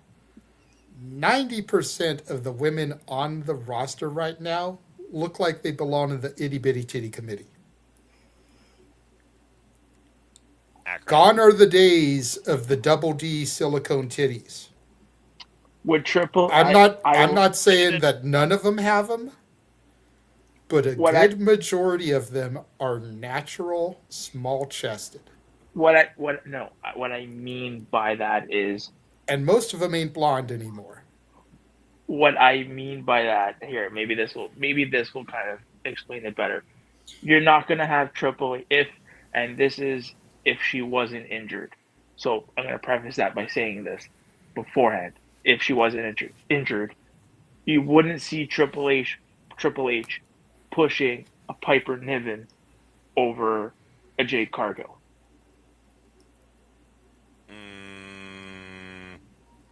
Yeah, okay, I kind of can understand that point. And Jade, you understand what I'm trying to get at? Like presentation. Exactly. It's all about the presentation and how you look. Well, that's why she's been posing for photos versus actually being a wrestler. Gee, when did that concept die on the SmackDown women's side? Oh, sorry, did I say that out loud? She still has defended the title more times than a Blue Thunder Bomb has won a match this year.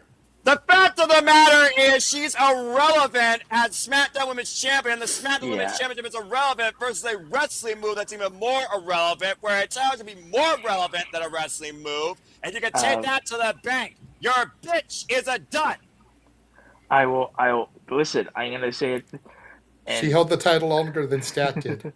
Oh Jesus! It's easy to hold that when you don't defend it. That is when you're a porcelain placeholder versus an actual fighting champion. To be fair, that's how Moxley was AEW champ this whole time. Let's be real here. He also had an army, though, and he also defended at literally every pay-per-view and still was the presence known to go for. Did anyone really go after Jade Cargill? Did anyone even know Jade Cargill was champ? Did anyone care that Jade Cargill? Oh my goodness! See what you guys started. I'm just saying. Listen. Next SmackDown matter again. I mean, maybe I won't chastise the most boring bitch on the roster. Listen, hold on. Man, that's very rude. Listen, again, they're not going to push. Here, I'll give you another example. Why is a talent like Kaylee Ray, part of the secret Hervis when she's an absolute stud in the ring? Because WWE cares more about characters than actual professional wrestlers and their wrestling identity. At the end of the day in WWE, you're being turned to what they want to market, not what you were known to be. Listen, and then I'm going to say something again that you guys are going to completely disagree with me. It seems like the only reason why Stephanie Vaquer is relevant on Raw is because she's smacking people's faces in her ass. Well, that definitely helped with Booker T reaching out to the idiotic side of the audience, but you're going way off a tangent when it comes to who's being booked versus Starboy Charlie being booked. Let's just focus on the topic again, because we're about to bring out some man tonight, and he's got less than 10 minutes for this shit. I know how your brain works. You are the long analyzer, and I respect that. But this is where I take control for JJ and actually give it to him, because I actually do care a little bit of sense that he does moderate. Bottom line is this: for Starboy Charlie, support the man's work. You support the man's work so far. Wish him nothing but the best. Don't support the company, even if the company you feel is going to be his death. Because the death of a wrestler is not a company. It's the company's gang. And And apparently some people forget that word exists. Charles? Save me for last, huh? Love it.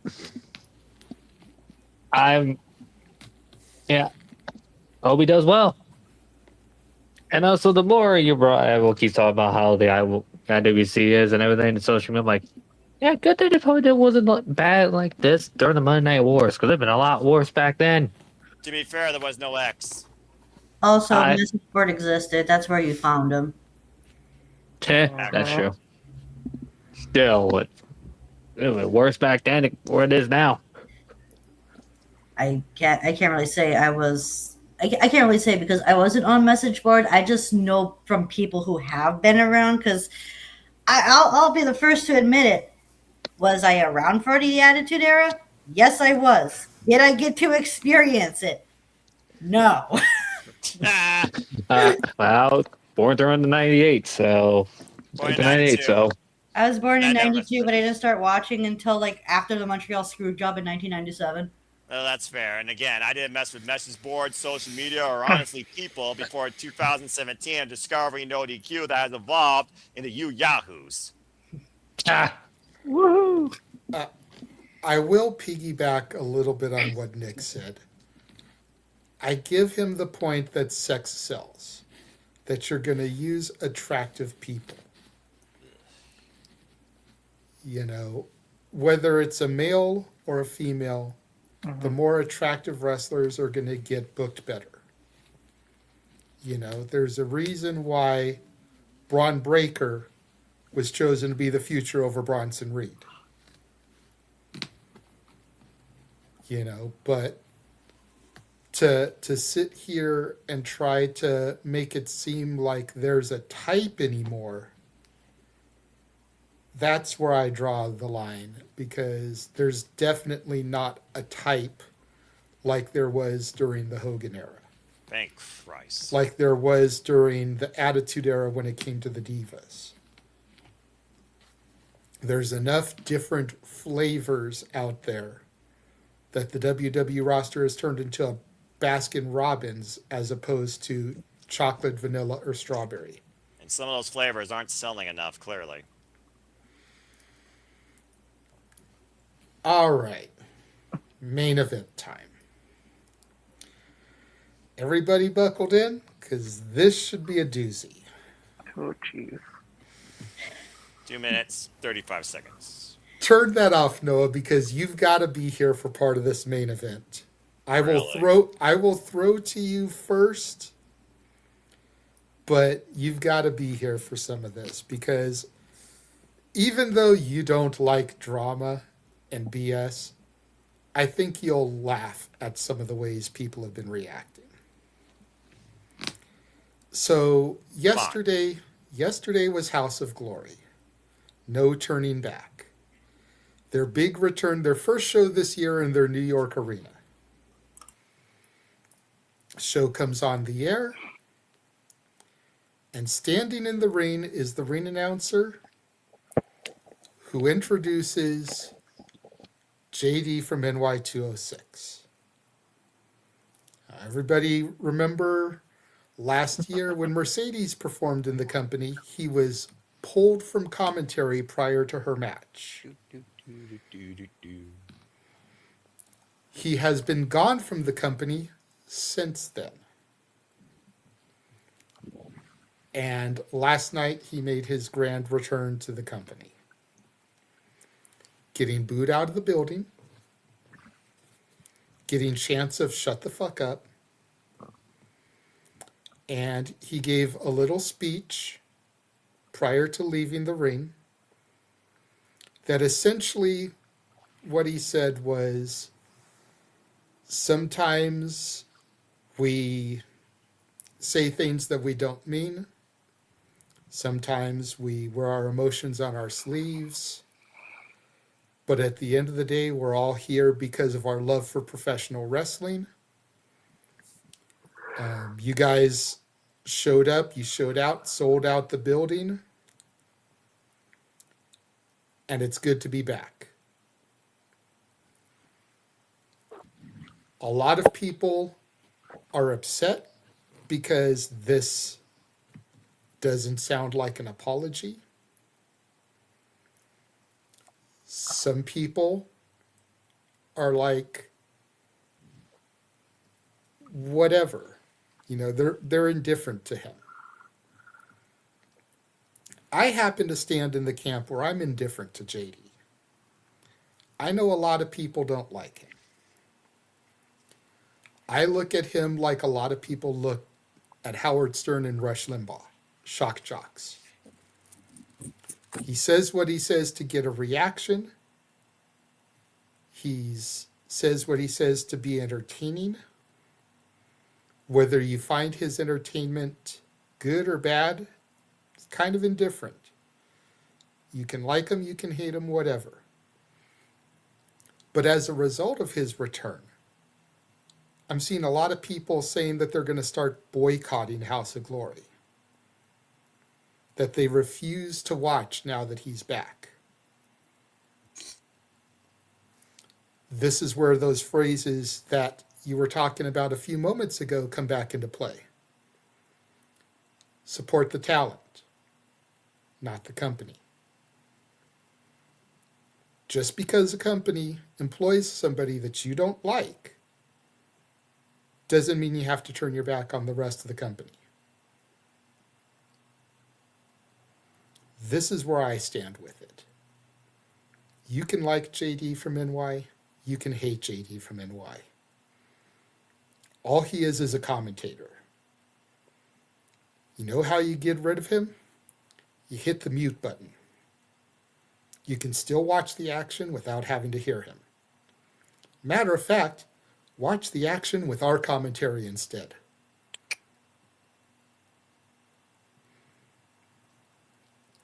But if you're going to turn off House of Glory because of JD being back, let's keep that same energy. Turn off AEW because of Hangman Page taking pictures with Marty Scurll. Turn off WWE because of Brock Lesnar. Now you're watching nothing. Keep that energy.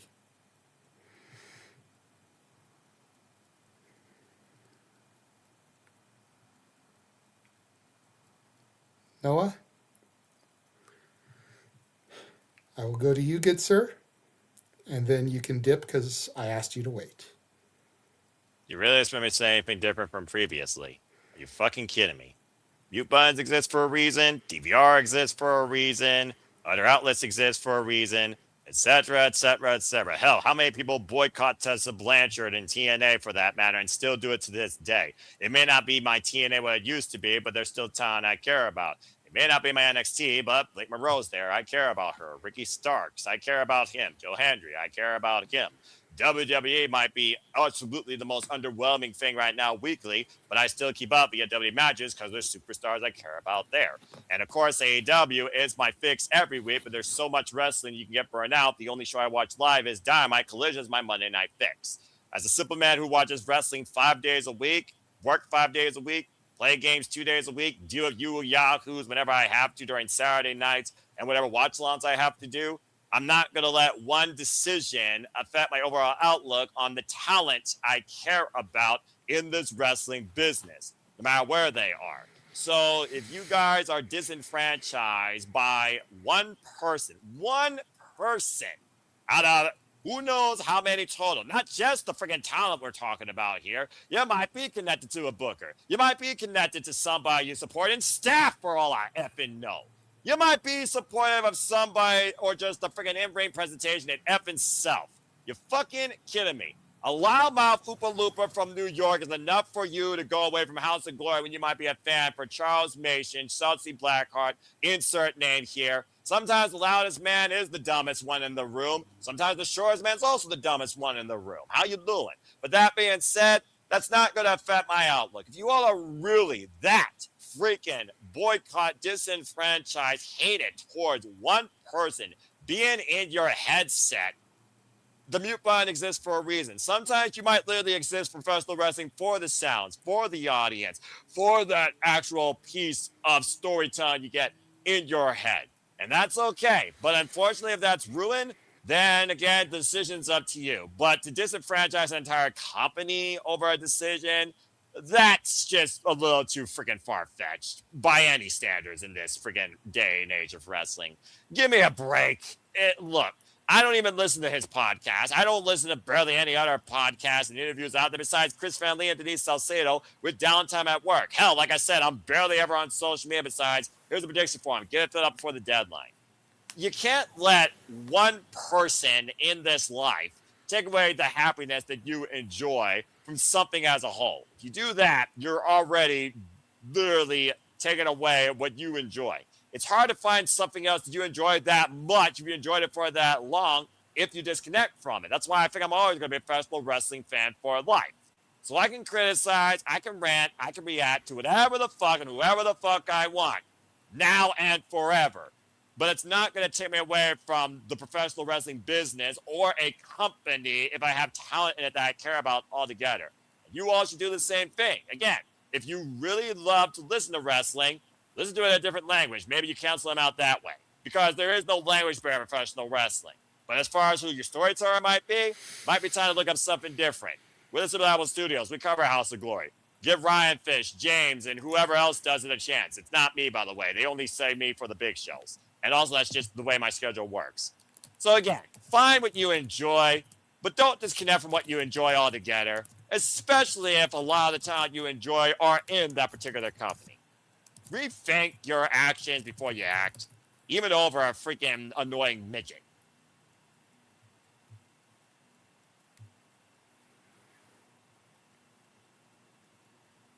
Thank you, Noah. Nick, I saw your comment in the private chat. Yeah. It's getting late. Listen, at the end of the day, people make their own decisions. If they want to boycott it, it's up to them. I don't think, just like Noah said, I don't think you should take it out on a company. You know, it is what it is. I will say something. As much as people might not like him, watching that House of Glory show, the audio was way better than the previous ones. The video quality was way better than the previous ones. And let's not forget, we couldn't even do a watch along at the last House of Glory show that you were at because the video quality was absolute dog shit. So, regardless, and you know what? Whether he maybe says it the wrong way or conveys it the wrong way, if you listen to kind of what he says, he does make some good points now and then. I stopped watching him because I couldn't handle all the screaming. But since he's been back, I mean, it's been one show. Audio quality has been better and video quality has been better. So he does bring something to the table. And if you're a promotion trying to get better, you take the good with the bad. So it is what it is. Okay. Charles. Oh boy, here we go. Ugh. Sorry, Yeah. I'm gonna dip out. Thanks, guys. Take it easy, Nick. All right. See you, Nick. Y'all can do the plugs for me. I'll see you guys in the chat. Yep. Thanks, guys. Bye, Nick. And then there were 5. You won't see me in the chat because, again, barely ever on social media. Yeah, I agree with JJ's points and everything. It was just it's like, well, let's see how this goes. And people are gonna because it was, again, JJ brought that point. If you're doing this because of one person, yeah, fine, but why don't you do this to every other wrestling company in the world if you don't like that one particular person there? Just saying. The problem is that when it comes to that, people are willing to pick and choose what hill they die on. Oh, I'm not going to watch House of Glory because of JD, but then they'll support AEW with Hangman Page taking pictures with Marty Scurll. Yeah. It's one. It's like, ugh. One day. Yeah. Just going to leave with JJ's points and everything. This thing just drives my head crazy. Because it's the always common thing for every other company I have seen my entire life at this point. Mm-hmm. Well, I don't think about it. I just simply watch wrestling as I can. Protect your mentality. Seriously, get a fucking break, people. 27 years old, people. And, yeah, I still do it. And a good chunk of it, like I said, a good chunk of it we do watch-alongs for. If you've got the audio up, you're probably going to end up getting this copyright pinged. So having the volume down or muted, then you don't have to hear him. And if your issue is just that they're even employing him, stand on business. Do the same thing for WWE, do the same thing for AEW. Because last time I checked, what Marty Scurll did is worse than what JD did.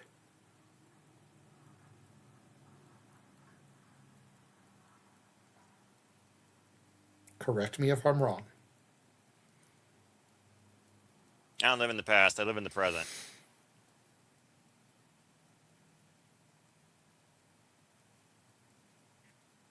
Just saying. Ash, once you're done with your drink there.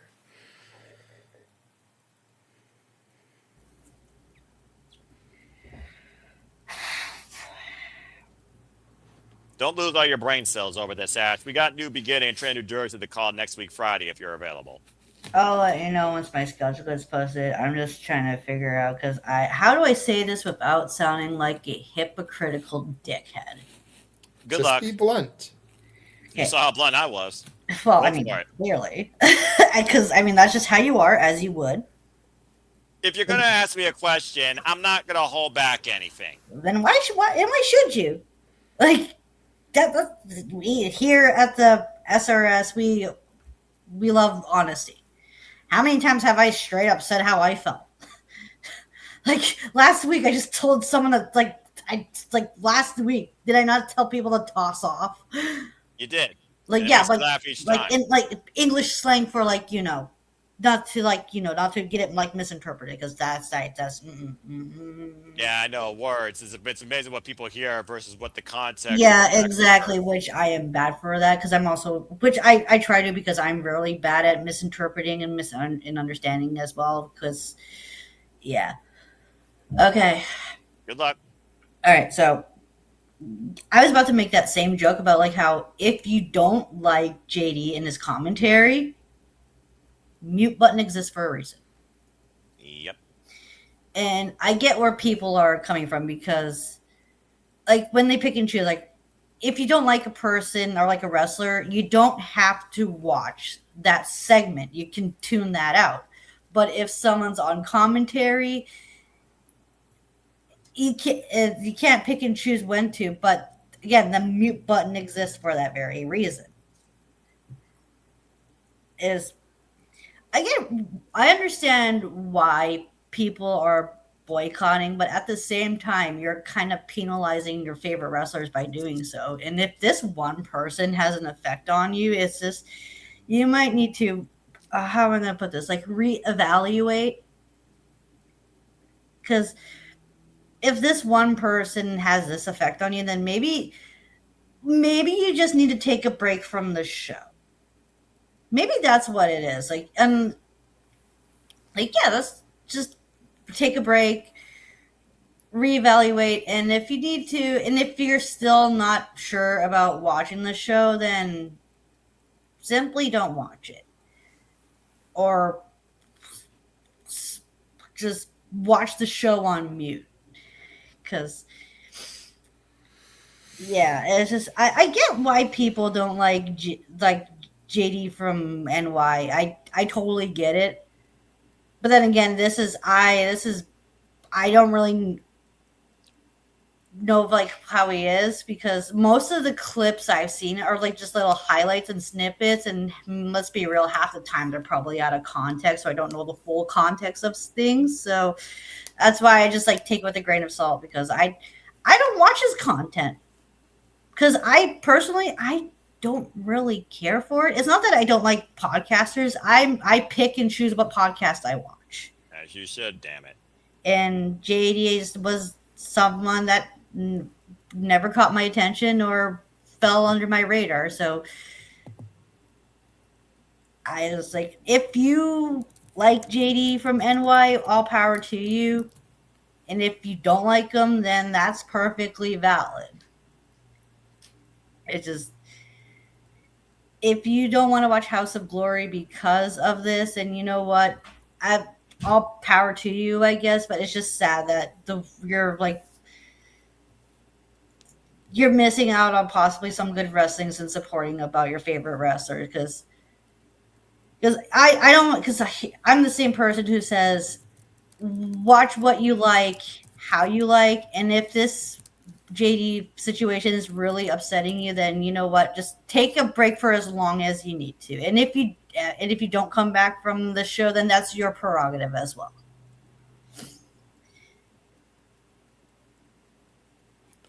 It's just, yeah. Well said. I mean, I feel like, we made jokes and we're talking about the Lonely Island earlier. I feel like I'm on an island unto myself here. Because I do watch his content from time to time. But I also listened to Howard Stern back in the day.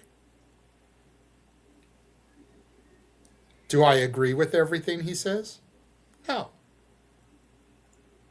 Do I find his show entertaining? Yeah. He's a character. Wrestling is characters. Every time you tune into a show, it's a character.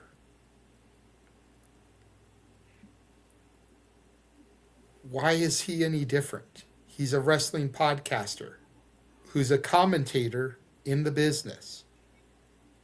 He's a character.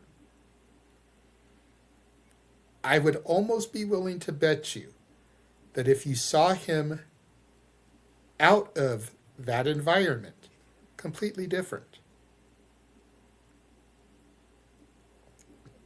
But no one's willing to look at that. And I'm not sitting here really trying to defend his actions. I'm just trying to present a counterpoint. I'm playing devil's advocate here because I seem to be the only person who doesn't feel the same way. Walter, go ahead and bring us home on this one. I'm with you in terms of feeling indifferent about the man, but I mean, if you're gonna boycott an entire wrestling show over one man or the hiring or of somebody, you need to do a little bit more self-evaluation because, in the words of Kanye West, no one man should have all that power. Why are you letting a person have that much power over the content of what you watch or over your own life? Like, why? It's almost like holding grudges. Like, I tell my wife that you hold a grudge and you get pissed at people. Meanwhile, they're fucking going along, living their life the happiest, and it's you that's miserable because you can't let something go. Let the shit go. They like, I don't understand. Like, why are you letting him have so much dominion and power over your own life? Live your life. He doesn't pay your bills. He doesn't, pay your mortgage. He has nothing to do with you unless you're his family member. So why are you gonna rebel against it? Why are you gonna do it and let someone take away your passion or love for something you have simply because of who they hired in their company? It's not your company to run. When you run a wrestling company, then hire and fire whoever the fuck you want. Other than that, then don't let somebody have dominion and power over your own life. You should be in control of your own life, not somebody else. It's amazing how much a drug and influence and a freaking virtual visual can influence a person's own decision making. Exactly. Idiots. So, I just don't get it. You know, he shouldn't have that much power over your life, and that's just me. I'm indifferent with the man. I honestly don't really know what he's accused of. I just know something happened with Mercedes, and then he never came out, and then she didn't want him to be the commentator, or she was gonna walk out or something again, and that's all I know. Eh. I'm not even sure what the big deal about him is. Probably better for that.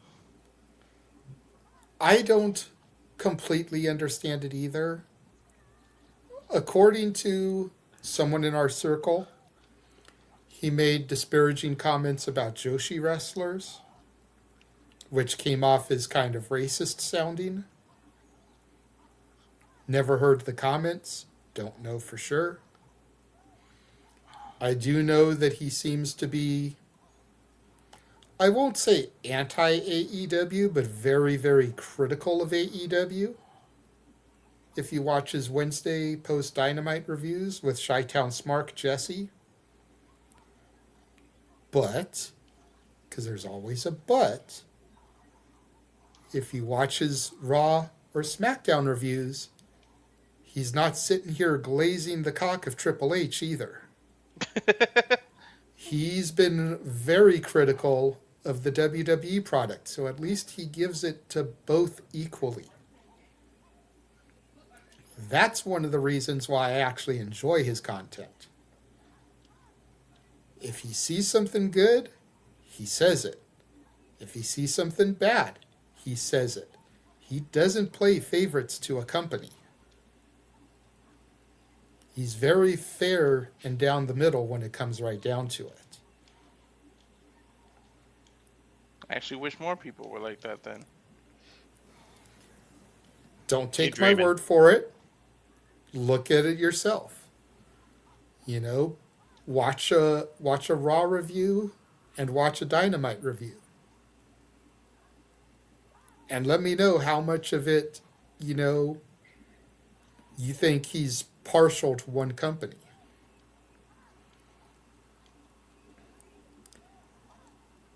So, like, I feel like a good chunk of it is just sickos in their field because he comes off as anti-AEW.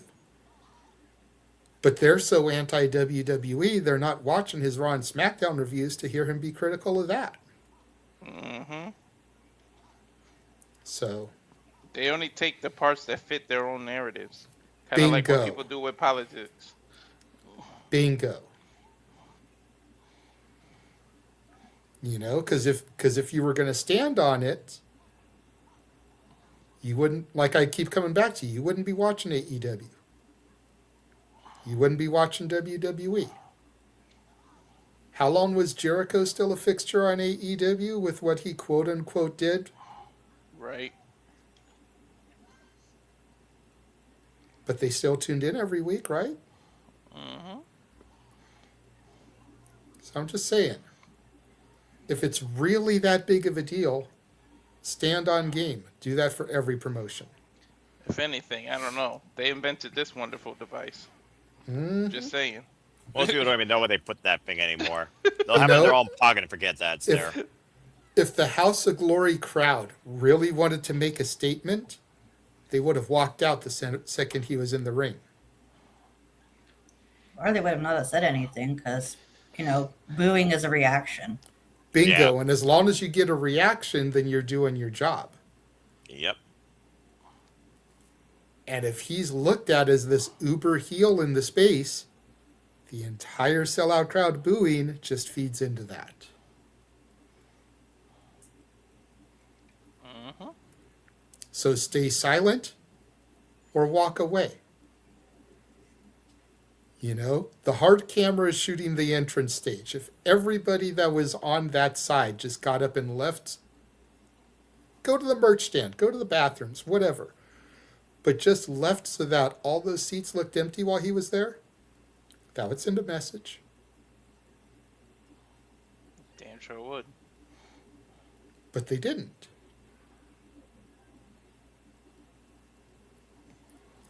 So, at the end of the day, like we've said here a few times tonight, I'll go ahead and I'll echo the sentiment one more time before we move on and start to get out of here. Support the wrestlers. Support the talent. Don't pay attention to the brand. You know, and it's a phrase as old as time. Let he who is without sin cast the first stone. Yeah, it's just like people that love hate a wrestler when they're in one company. Well, all of a sudden they're your favorite wrestler when they join the one you like. Mm-hmm. It's like all the people that quote unquote hate Blake Monroe because Mariah May doesn't exist anymore. Noah's not one of those people. He's told you that that's one of the only things that keeps his interest in my NXT. Mm-hmm. But how many people do you see on social media talking about the Toni Storm promo where she said that she casts her into mediocrity? Oh god, that happens way too much. It's like every time she's on NXT, I'm like, guys, fucking hell, she made her choice. Be happy, and you know what's funny? These people who are doing this shit don't even watch NXT. They're just doing it to fucking shit on WWE because it's the cool, fun thing to do. Well, again, you got a keyboard. You feel like you feel like Tell you got me a when I'm keyboard. telling lies about that shit. You got a keyboard. You feel like you're the most powerful thing in the world. Where at the end, you're just a weak dick bitch. Mm-hmm. Damn.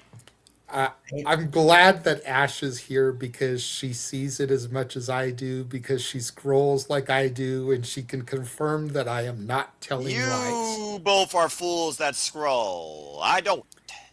In all fairness, Noah, I will give you a little bit of that statement.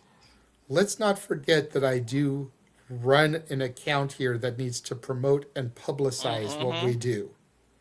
I have to scroll. That's your sacrifice. I have to stay in the know of the news and the goings on so we have topics for Saturdays. I don't have that excuse. I'm just an addict. I have to, much like Aaron Rift has to. That's your living. I'll stick to IT. And that's fine. But I'm just saying, it's not like I have the luxury to not, because I need to stay up on the news and the rumors. Give me a little bit there. Yeah, fine. I'll give you a little bit. Not much, but a little. So that is going to wrap up the main event topic. I am going to run one more quick trailer, a slightly different one. No, it's not the WrestleMania one. That will definitely be coming soon. But I decided to throw a trailer in for my channel and all the stuff coming up, just to spice things up a little bit, bring a little different flair. We'll come back, we'll do our shows, and we'll get the heck out of here. We shall return.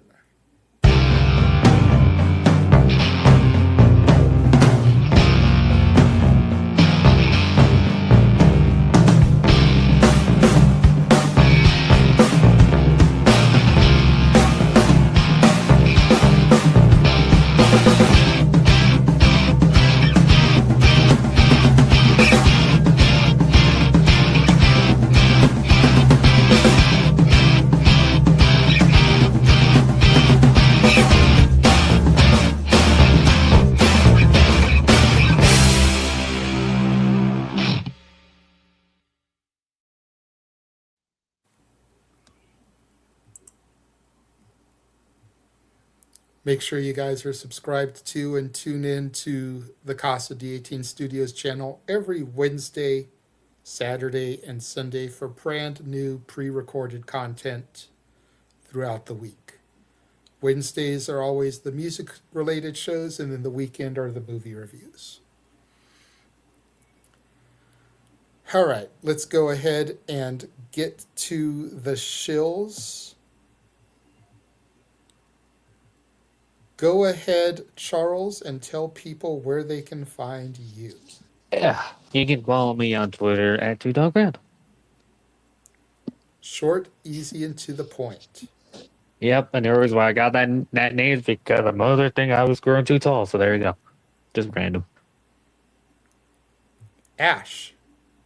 You can find me on Twitter at ShadowBadAsh because I'm a glutton for punishment and I'm an addict and I need to stop going on that goddamn app every chance I get. And subscribe to my YouTube channel at Batty for Wrestling. Don't be a fucking dickhead. Dickhead. Make sure you subscribe to the He Man James Hebert. Follow him on Facebook at James He Man Hebert. Follow him on X and YouTube at jhebertside95. Follow our resident Pink Ranger, Datilla, at Datilla_ on X.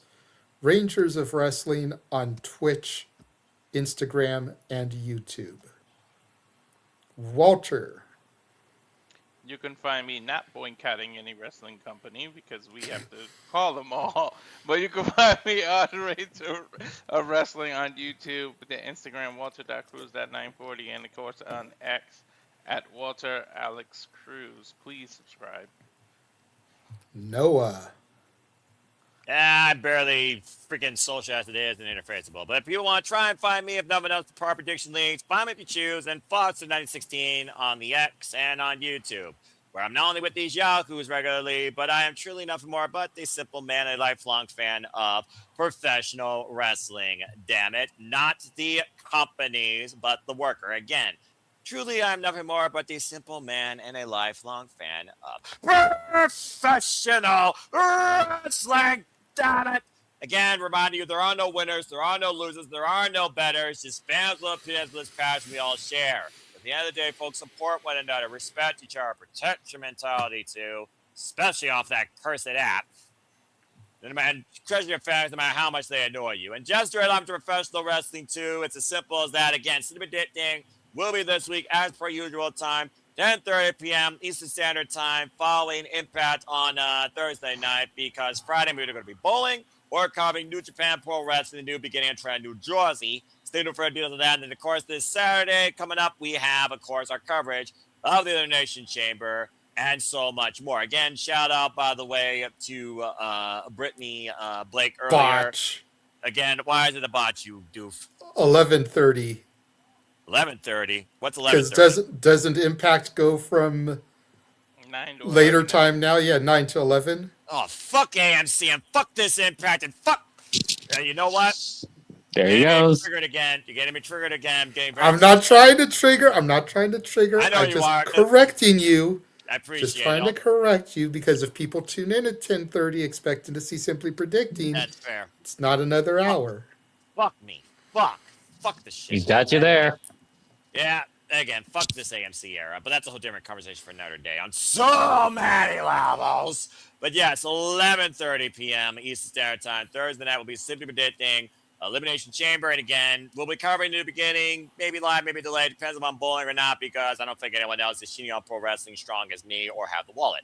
And then Saturday, of course, we're covering the Elimination Chamber. So stay tuned for that and so much more this upcoming week here at the Simple Studios on the watch-along schedules and content and other stuff too.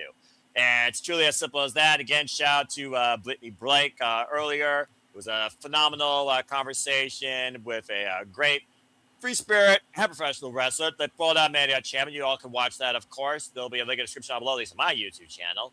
And again, you can follow me on social media. There will also be in the links down in the description as well on my YouTube channel. And again, you'll find a playlist actually for the interviews we've done so far for Pull Down Man on my YouTube channel as well. And stay tuned for the upcoming interviews that the Renegade will now promote, as he is about to bid us all on behalf of everybody at Fine I Do. But until next time, as always, folks, like Ashes, don't be a dickhead. And like I try to encourage, just try and fucking enjoy wrestling to your best benefit if you truly do love this business for the workers and not the companies, not the controversial midgets, giant meatheads, stupid people that don't know how to keep their fucking mouth shut or they're kicking their pants. And for those that truly cause you absolute insanity or think they might be a racist, there's more to life than holding those grudges and having that take away your freaking spirit for this business. As simple as that. Shout out to Cheryl. Patty. And then you can follow me on Instagram, the Renegade JJ Williams, YouTube Casa D18 Studios, X ROWJJ Williams and Casa D18 Studio. No S on the end of the X account. Represented me as a woman who's actually defended her title this year. I'll just leave it there. You know, one Make defense sure- after friggin' 100 days. You want to really trigger me, JJ? Keep Make on sure- trying, bruv. Keep on fucking trying. Make sure you're following us on the X account at SR Studios 2024, as that's where all the big announcements are coming. As Noah said, make sure you go back in the archives, check out the interview with Brittany Blake, check out the interview from Rachel Lay on February 7th. Next week, we will be featuring the Poder Mania ring announcer, Heather Lynn, who's been in the business for quite a while. Actually used to be part of a stable with the general manager of Raw when he was the former NWA champion, Adam Pearce. Week after that, Nick's favorite guest will be with us, the witchy woman, Kaya McKenna, whose birthday it is today, at least still on the West Coast, as it hasn't passed midnight yet. Happy birthday. So once again, happy birthday to our future guest, Kaya McKenna. March 21st, Jocelyn Navarro will be joining us. March 28th, La Leona Alejandra Quintanilla will be joining us. April 4th, everybody's BFF will be joining us, Izzy Moreno. April 11th, we will have Ed in San Antonio back with us one more time right ahead of Poder Mania. That's right, the women of Poder Mania coming soon to the Saturday Shenanigans. March 14th is still a vacant date as of now. I have been messaging a couple of different people trying to fill that date. Much to Noah's chagrin, if I do not end up filling that date, that will be the karaoke episode. The annual wrestling karaoke episode. That we usually do the Saturday going into Mania, but with Ed locked in for that show, if we don't get anybody booked for the 14th, we're going to move karaoke to that date. That way we don't have to try to do karaoke after we say goodbye to Ed. That'd just be too chaotic. And I think you'll agree with me there, sir.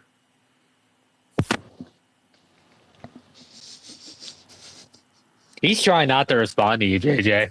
I know he is. I know he is. But secretly, deep down secretly, it's one of the karaoke's that he actually looks forward to every year because he enjoys doing some of the wrestling theme songs. Very few that actually are relevant versus this current generation where AI could be more creative than Def Rebel and Sona AI could actually sing. Again, Wilson's theme is awesome. I don't know how, but it is. Fucking K-pop. You stupid. can The Again, whole entrance is awesome. Like it's kind of like Take on Me, like that weird sketchy. Like it's kind of cool. 80s new wave inspired, yeah. With also with the hit of British girl pop too. it's There's ridiculous. the flaw. It fits him. It works though. So, again, thank you for everybody who has been with us this evening. Thank you one more time to Brittany Blake, who gave us over an hour of her time. Very generous. If she hadn't been East Coast, we probably could have gone a little bit longer with her. Probably. Because at the point we cut it off, we were basically just shooting the shit with her. I had exhausted my questions, I knew you did. and we were just kind of free-flowing. Good My grief. wife was behind me asking her to ask her a bunch of Sailor Moon questions. I'm like, we're over with. It's not a pop culture podcast. Do that with Attila and Ash. What is with you, Noah, against pop culture? God damn. The lab is fucking flawed. So anyways, thank you to everyone that tuned into that. Thank you to everyone who's been here for 2.5 hours tonight almost. We appreciate all of you guys joining us and tuning in. For Nick, for Charles, for Ash, for Datilla and James, for Walter, for Noah, and for myself. Thank you all for joining us and tuning in. We will catch you guys next time. Have a good evening. Have a good night, folks.